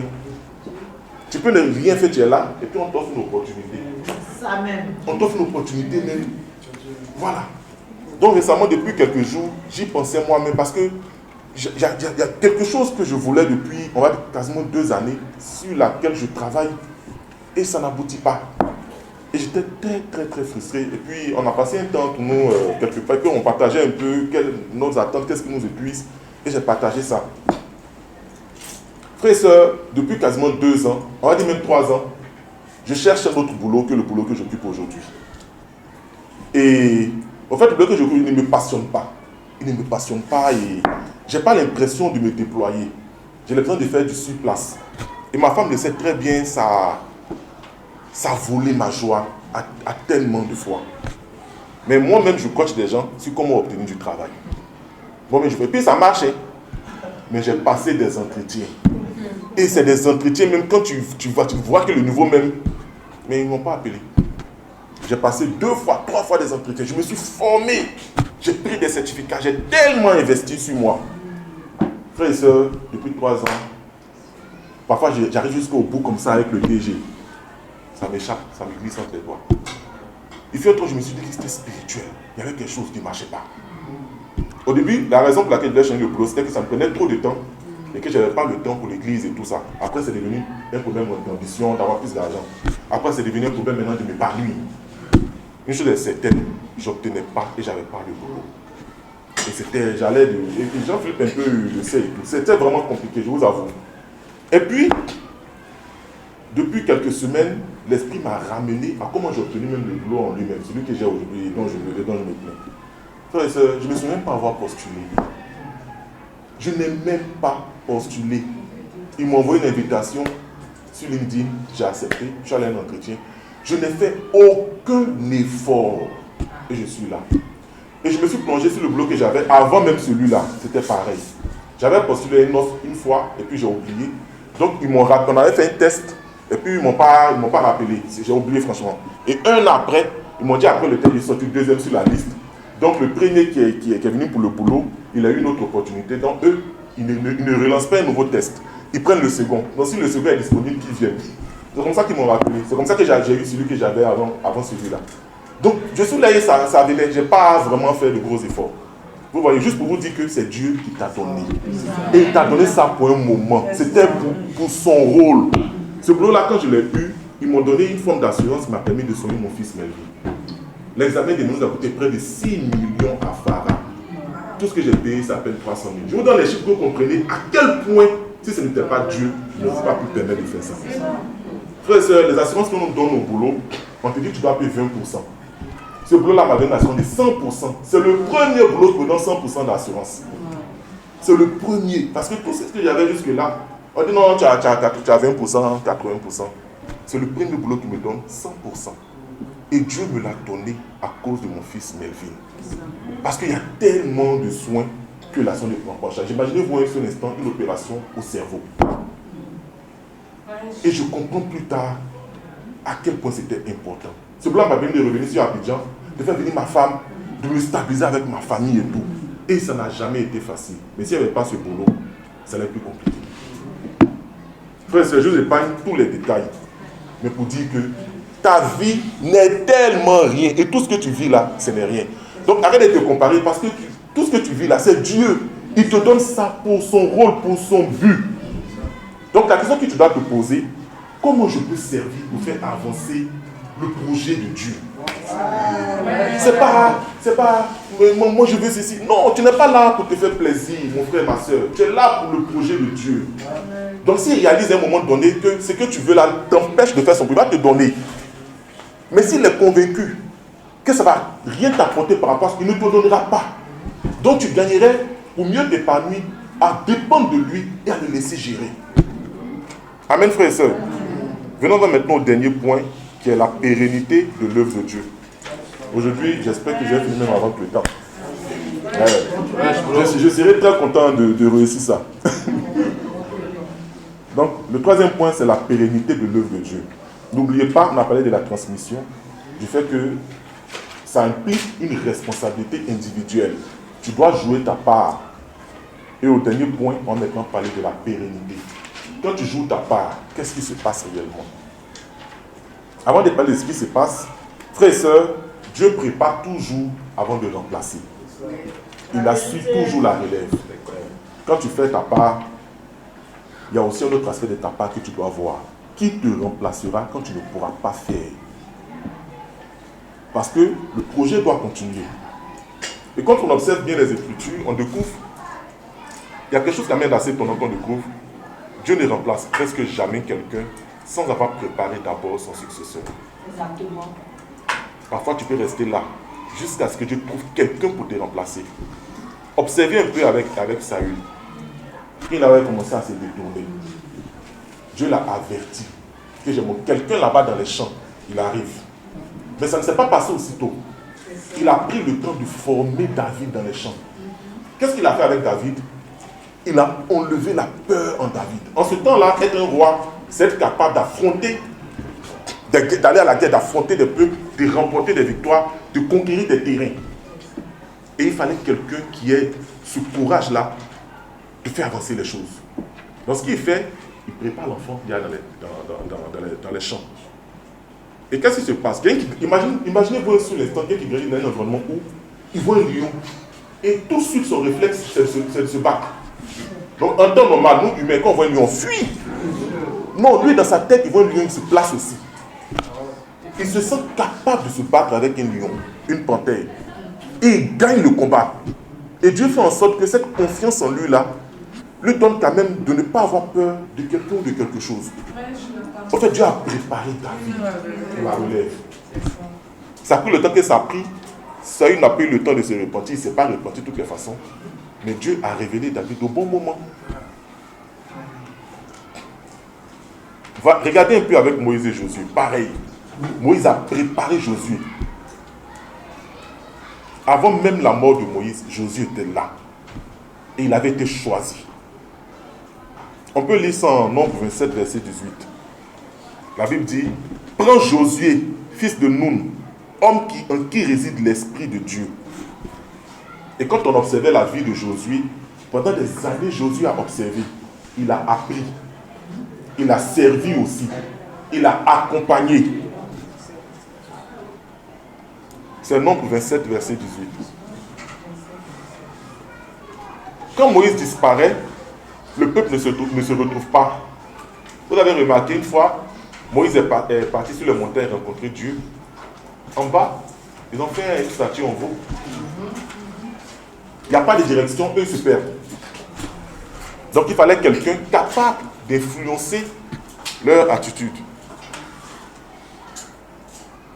Et quand Moïse disparaît, il y a Josué qui est là pour poursuivre le projet et la mission. Mais aujourd'hui, la question que j'ai envie de nous poser, frères et sœurs, si demain Dieu rappelait nos responsables, nos anciens, nos diacres, nos dirigeants, ou quelques frères les plus engagés qui soient dans notre communauté, qui va faire? Ici, là, qui est prêt? Ou du moins, qui a été préparé au moins? Qui connaît la vision même? Qui porte le projet à cœur? Qui sait transmettre l'histoire ou l'héritage spirituel? Qui? Est-ce qu'aujourd'hui, si on laisse nos enfants, nos adolescents là, on peut être sûr que les petits là, mais ils aiment Dieu, bon pour le de Dieu là, ils vont faire des choses même. Est-ce que même nos dirigeants là j'ai laissé les adolescents, il faut commencer par nous-mêmes. Est-ce que nos dirigeants, si on dit aujourd'hui son poulet, est-ce qu'ils disent qu'on va laisser les jeunes là, ils vont gérer, ils vont faire avancer l'église? Est-ce qu'ils peuvent même compter sur nous le cœur en paix? Est-ce qu'on est suffisamment impliqué? Est-ce qu'on a la dévotion dans le cœur? Les étudiants, pareil. Est-ce qu'on est prêt? Je ne vais pas arrêter de prendre l'exemple sur, j'ai envie de dire mon passé glorieux.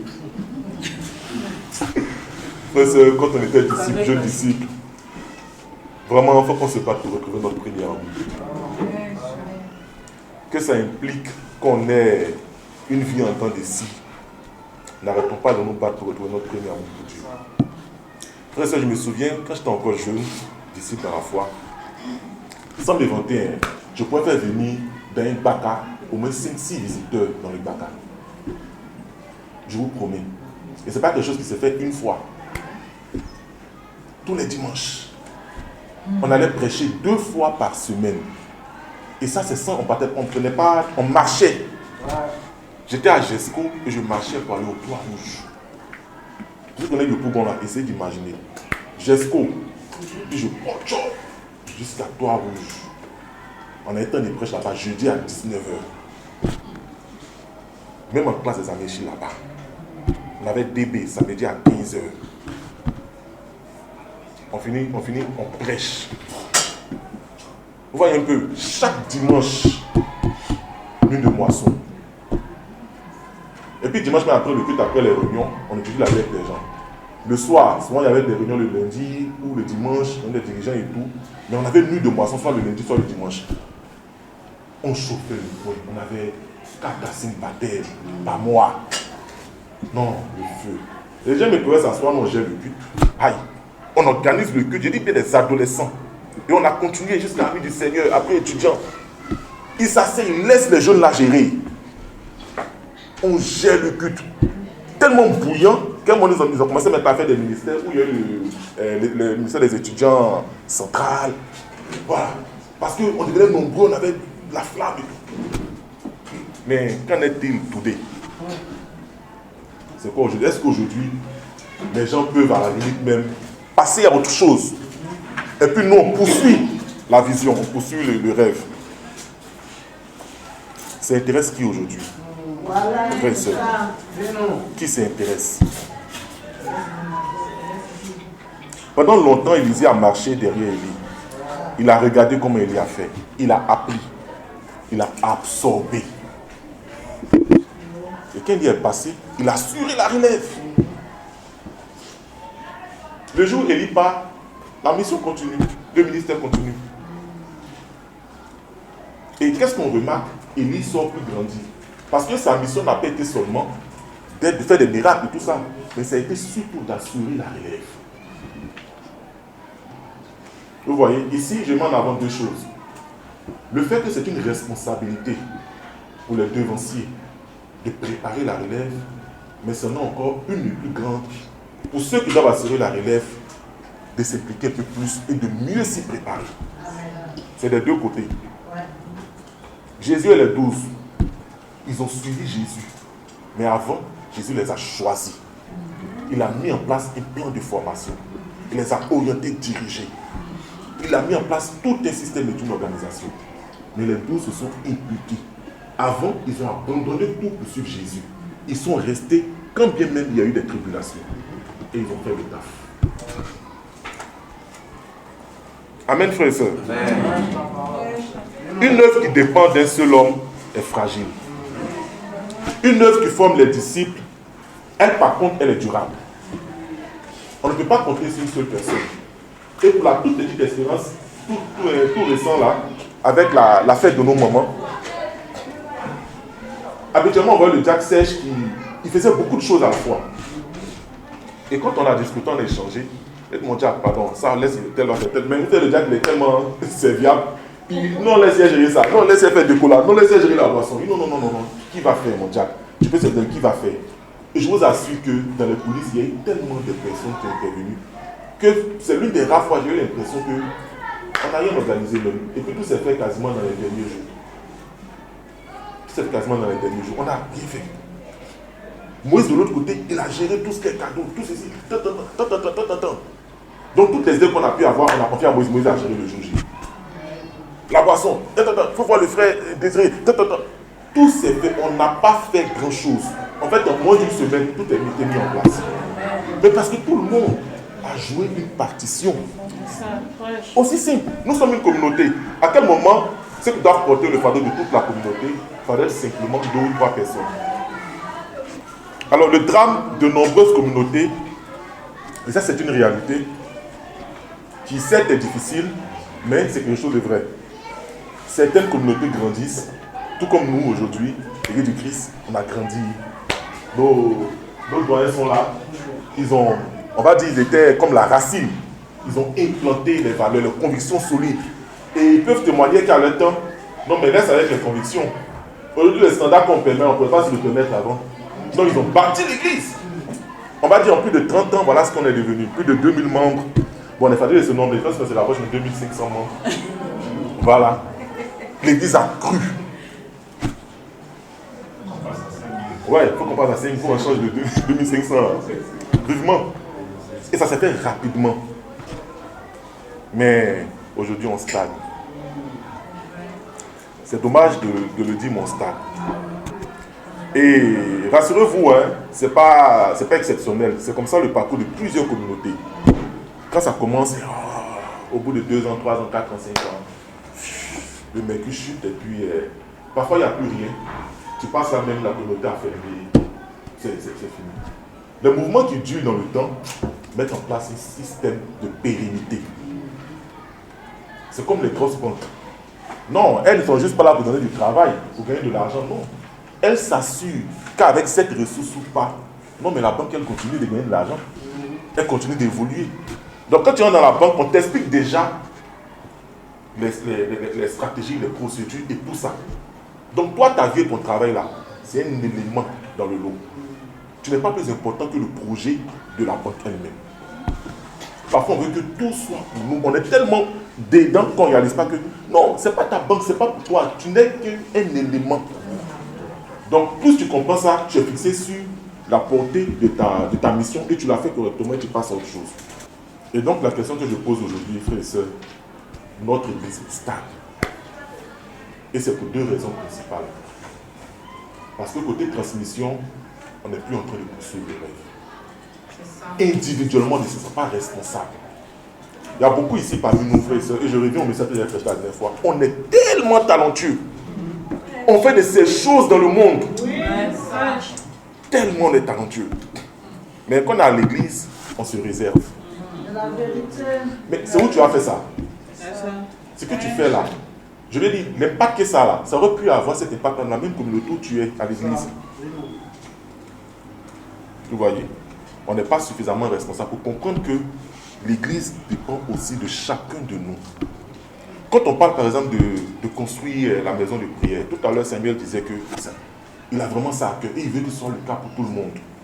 Mais vous voyez frères et sœurs, si chacun ne porte pas ce projet, ça va être compliqué.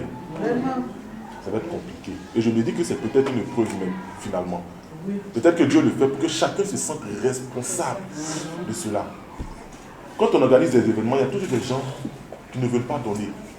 Excusez-moi de ne pas avoir de la compassion, de ne pas avoir d'empathie. Mais je vous promets, frères et sœurs, je vous promets, essayez juste d'être assez objectif et de sortir de votre situation. Observez la vie des gens.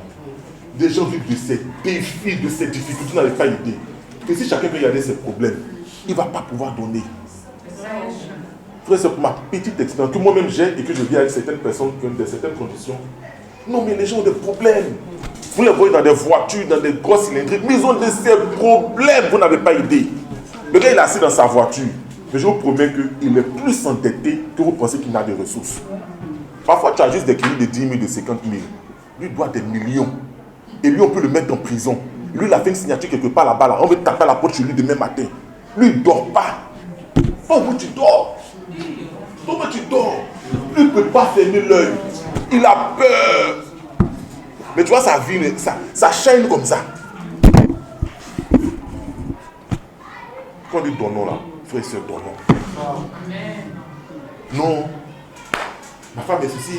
Non, moi-même là, c'est compliqué. C'est des excuses. Si tu ne donnes pas, ça crée un trou. Qui va fermer ton trou? En fait, tu es en train de permettre que quelqu'un, lui seul, il porte le fardeau de 2 personnes. Fais ta part. C'est un problème de responsabilité. Vous voyez? Et si tu n'es pas suffisamment responsable, ça veut dire que tu n'as pas compris l'importance de la transmission. Et ça veut dire que tu ne travailles pas la pérennité de l'Église. Et nous stagnons uniquement pour ces 2 raisons principales. Certes, la transmission n'est pas préparée, mais plus encore, nous en tant que membres qui devons transmettre et être responsables, on ne l'est pas. On ne l'est pas, frère, on n'est pas suffisamment responsable. Personne ne se sent, je veux dire, vous dire que si je ne l'ai pas fait, ça ne marchera pas. On a l'impression que l'Église est dirigée par, enfin, l'Église fonctionne grâce à 2 ou 3 personnes qui font tout le temps. Alors que nous tous, on peut faire. Nous tous, on peut faire. Frères et sœurs, à quel moment on se prépare? À quel moment on se forme? À quel moment on passe à l'action? Le relais, ce n'est pas un événement, c'est un système. Et là, je m'adresse à nos dirigeants, je m'adresse à nos, on va dire à nos prédécesseurs. Il faut qu'ils mettent en place un système. Dans toutes les communautés qu'on visite ou qu'on connaît, moi j'ai fait le catéchèse quand j'étais encore jeune. Je sais qu'à l'église catholique, ils ont au-delà même du catéchumène, ils ont ce qu'on appelle l'école des prêtres. Ici, on a maintenant l'école de la formation. Voilà. Mais je veux dire, dans tous les mouvements, il y a un système pour assurer la pérennité. Soit ils ont des écoles de formation, tu rentres là-bas, tu finis, voilà ce que tu deviens. Tu continues à servir. Ils ont des organisations, ils ont même des concours, ils ont tout ça en place. Donc ça facilite une forme de transmission et le ministère, le mouvement continue. Et parfois tu as l'impression que le mouvement il est stable. Comment il est là? Mais parce qu'ils ont mis en place un très bon système qui est très régulateur. La question qu'on se pose ici, qu'est-ce qu'on a? Je veux dire, à part les formations qu'on a voilà, avec notre enseignant, il faut qu'il y ait d'autres choses. Il faut qu'il y ait d'autres choses. Il faut qu'il y ait par exemple des espaces d'enseignement, des espaces de mentorat. Quand tu dis comme ça que là c'est mon mentor, ah, le frère Francky là, j'ai envie de lui ressembler. Le frère, Oucho, non, le gars là, j'ai envie de lui ressembler. Bon, Oucho, il faut gérer le jeune frère là, et le frère Emmanuel là, il faut le gérer. Peut-être assez quoi ta côte, mais il faut le gérer. Avec ton petit. C'est le système du mentorat qui fonctionne à l'INP. Et toutes les grandes institutions y mettent ça en place. Tu ne viens pas comme ça, lui tu es... Non. Nous, on essaie de l'appliquer avec le système de la formation. Mais de vous à moi, est-ce que ça fonctionne aujourd'hui? Très peu sont amis à leurs formateurs. Très peu. Moi, je me souviens que je ne pense pas de toute ma vie que j'ai eu un formateur avec qui je n'ai pas été ami. Je ne pense pas. Tous mes formateurs, ce sont mes potes. En fait, il m'est impossible d'imaginer que quelqu'un m'aide si le mot ne partage pas des choses. Mais en fait, la formation, ce n'est pas une école. C'est une amitié que tu développes avec quelqu'un. À quel moment tu l'impactes positivement? À quel moment tu l'inspires? À quel moment vous... Je ne sais pas.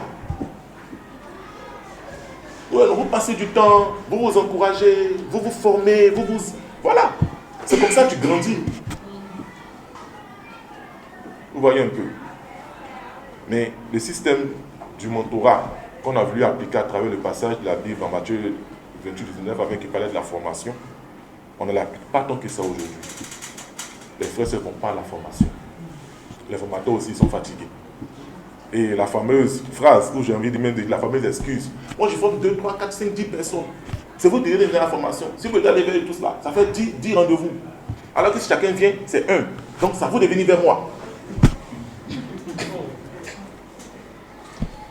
Il faut des espaces où les jeunes peuvent essayer, ils peuvent échouer, ils peuvent apprendre, ils peuvent grandir.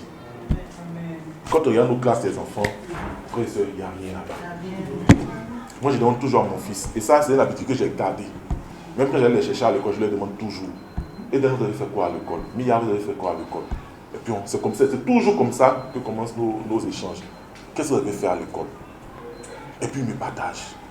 Tout ce qu'ils demandent pour l'église, c'est comment là. Je vous assure que, frères et sœurs, moi-même, j'ai envie de rêver pour la classe des enfants. Ah, papa, on a appris un verset. Il récite le verset. Il dit, quoi d'autre? On a appris le verset là. C'est ça que je t'ai dit. Il dit, mais vous n'avez pas fait de jeu, on n'a pas enseigné une leçon et tout ça. Qu'est-ce qui s'est passé? Raconte-moi un peu. Papa, on est parti, on a appris un verset et puis il me récite le verset. Il n'y a pas eu, il y a quoi d'autre à part ça? On a appris qu'un verset. Et ça, ce n'est pas tous les dimanches. Les dimanches, ils n'apprennent pas de versets. Ils sont assis là.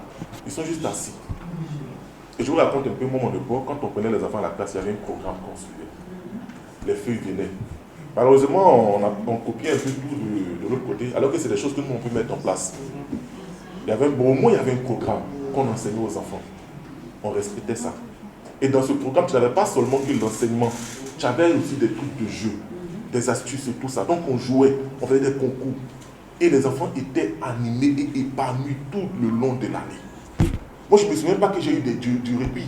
C'est que pendant que tu vas à l'école même, tu dois faire des choses avec les enfants. Tu fais jouer avec les enfants. Après, dès que l'école finit, il y a Culturado qui est là. On dit, il y a compétition de culturelle. Tu as dansé, tu as chanté, tu as fait piano, tu as fait ceci. Tu finis son corps, pas l'année commence.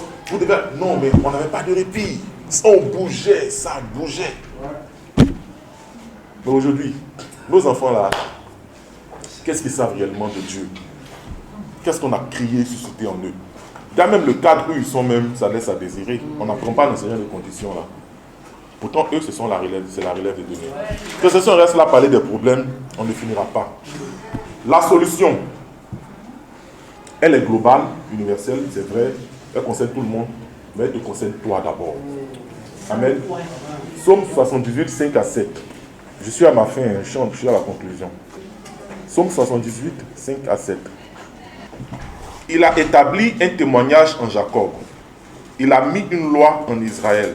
Et il a ordonné à nos pères de l'enseigner à leurs enfants, pour qu'elle fût connue de la génération future, des enfants qui naîtraient, et que devenus grands, ils en parlassent à leurs enfants. Donc voilà, Dieu met en place un système pour que la transmission se fasse. Donc chacun joue son rôle, chacun impacte, et le projet continue, et Dieu est glorifié. Mon frère, ma soeur, il faut qu'on se réveille. Il faut qu'on travaille à retrouver notre premier amour. Il faut qu'on montre plus de volonté et d'implication pour lever la maison de Dieu. Et toi, ça commence par toi. À ton petit niveau, tu es là. Sens-toi responsable de tout ce qui concerne la maison de Dieu. Les participations, les implications, les dons. Arrête de donner des excuses et implique-toi suffisamment dans la maison de Dieu. Parce que si tu ne le fais pas, tu es en train de mettre en retard le mouvement de Dieu. Et tu es en train de te fixer sur quelque chose qui n'est pas assez important, qui est ta vie. Alors que le projet de Dieu la mission de Dieu, la vision de Dieu sont beaucoup plus grandes et plus importantes que ta petite vie.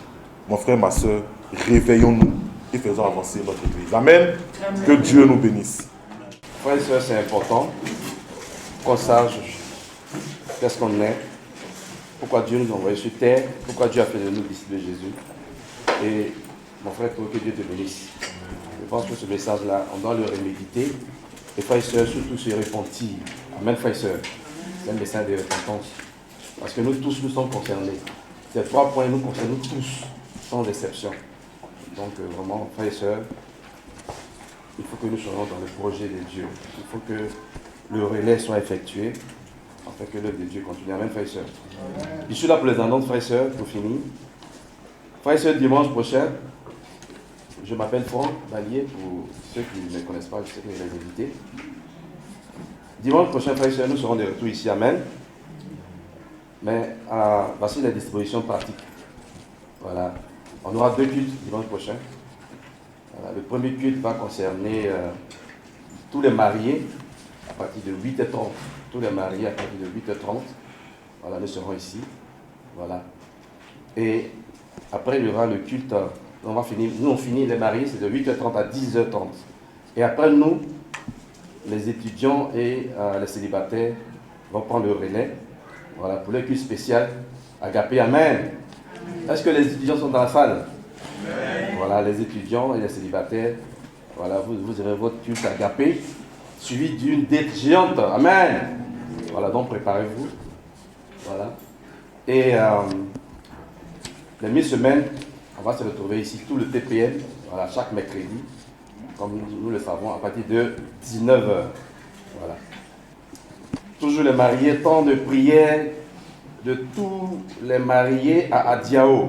Voilà, et ça c'est tout le 3e samedi, voilà, du mois. Le 3e samedi du mois, voilà, tous les mariés, nous avons un temps de prière à Diao. Voilà, nous sommes tous concernés. Amen, frères et sœurs. Voilà. VPC 2026, amen. Tous les 3e samedis du mois. Tous les 3e samedis du mois. Les mariés, temps de prière à Diao. Bon, l'heure n'est pas mentionnée ici. Mais je pense qu'on va revenir sur cette annonce. De 9h à 18h. D'accord, voilà. Donc, frères et sœurs, VPC 2026, cette année, frères et sœurs, ça sera en juillet. Nos adolescents ont rendez-vous à Yamoussoukro. Amen, frères et sœurs. Et comme nous le savons, la participation par adolescent, c'est 50 000 francs. 50 000 francs. Et donc, le diacre Jultan nous a donné les modalités de paiement. Voilà. Donc, je pense que ceux qui veulent que leurs enfants partent ont déjà fait les inscriptions à hauteur de 5 000 francs. Donc, il reste à payer 45 000 francs pour nos tout petits. Et frères et sœurs, en tant que parents, je voulais vraiment nous exhorter, c'est important.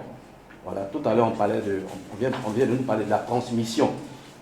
Les adolescents sont concernés par ça.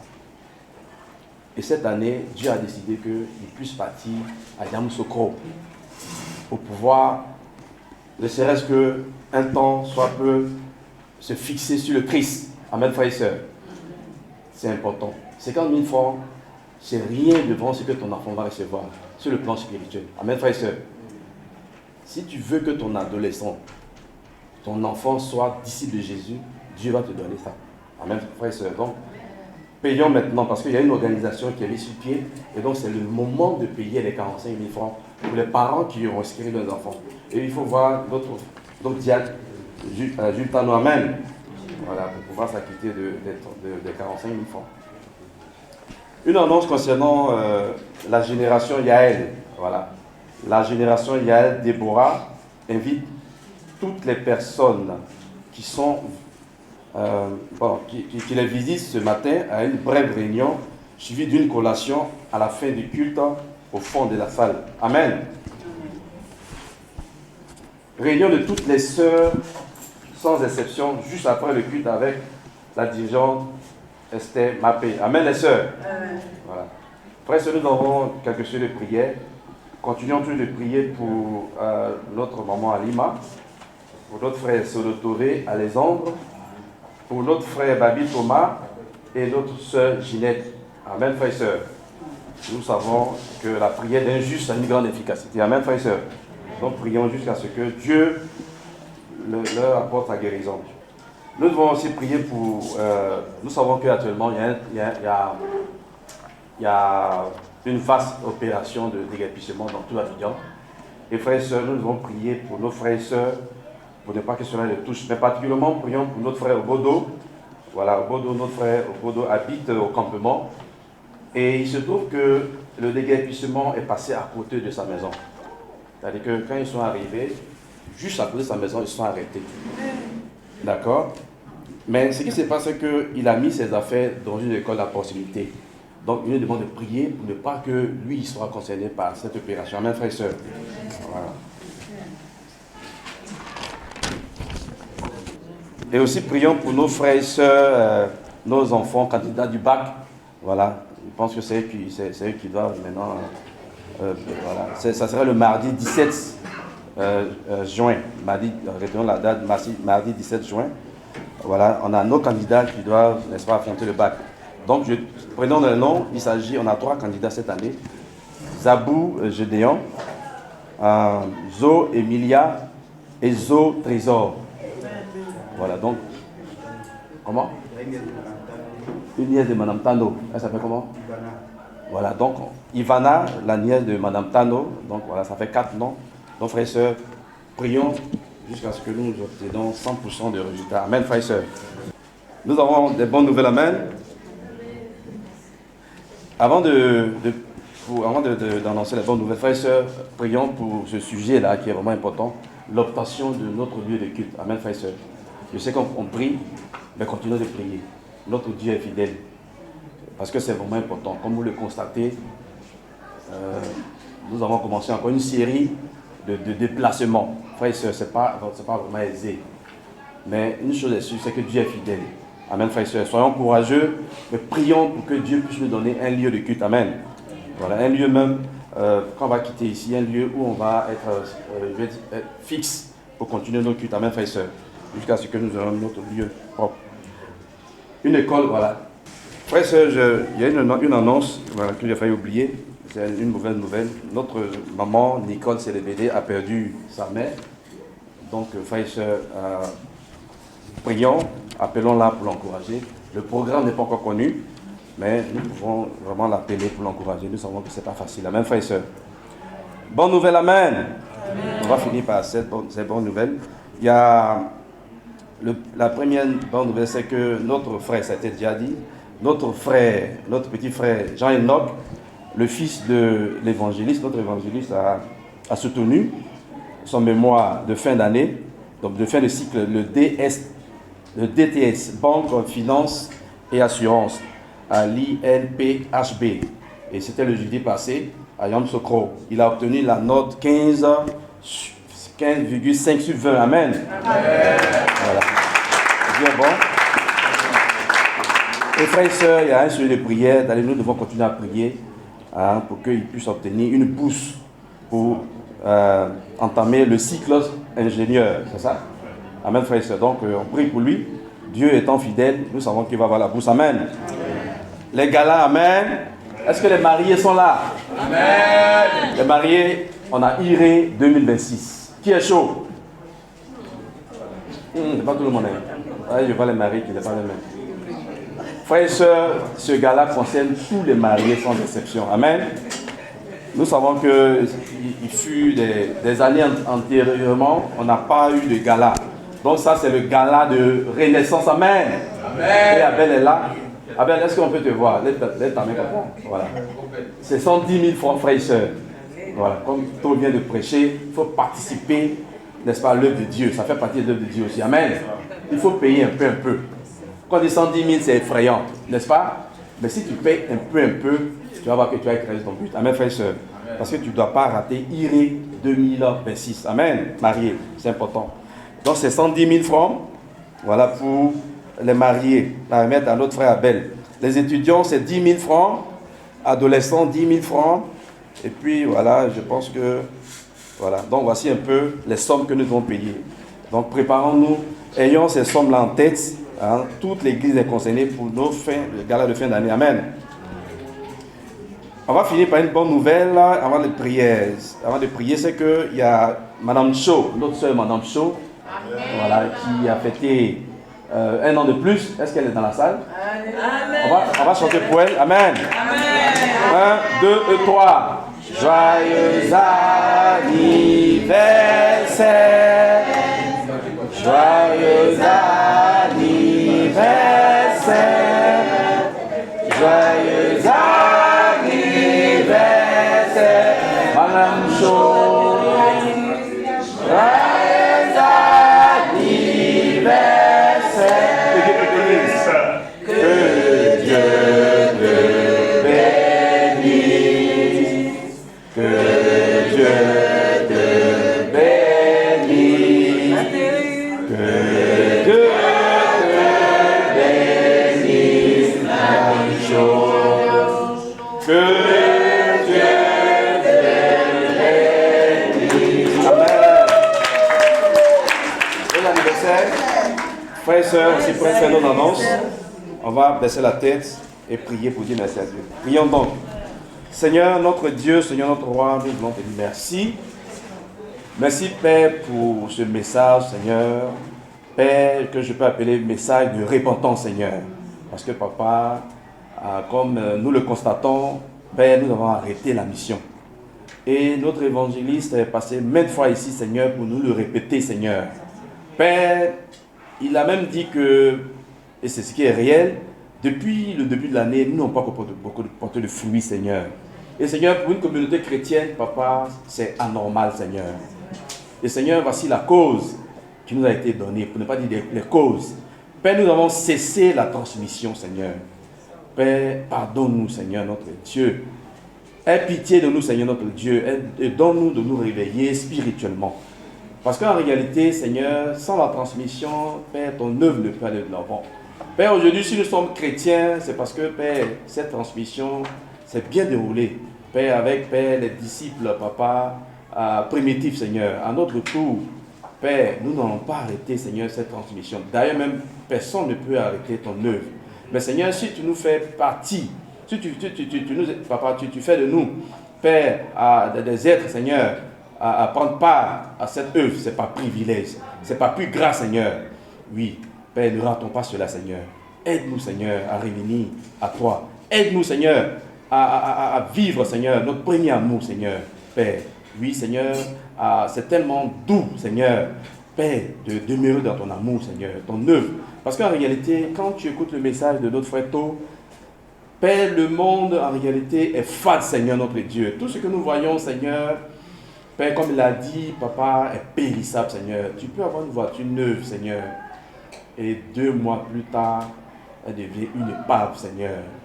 Tu peux avoir un immeuble, Seigneur. Et, Seigneur, pendant ces temps d'intempéries, Seigneur, cet immeuble peut s'écrouler. Mais, Seigneur, ton œuvre, Seigneur, notre Dieu, demeure. Et elle nous donne la joie, la véritable, Seigneur. La raison pour laquelle nous sommes là, nous sommes sur cette terre, c'est de perpétuer ton œuvre. Rappelle-nous cela chaque jour. Merci pour tout. Gloire à nous te revienne. Au nom de Jésus-Christ, nous avons prié. Amen. Amen.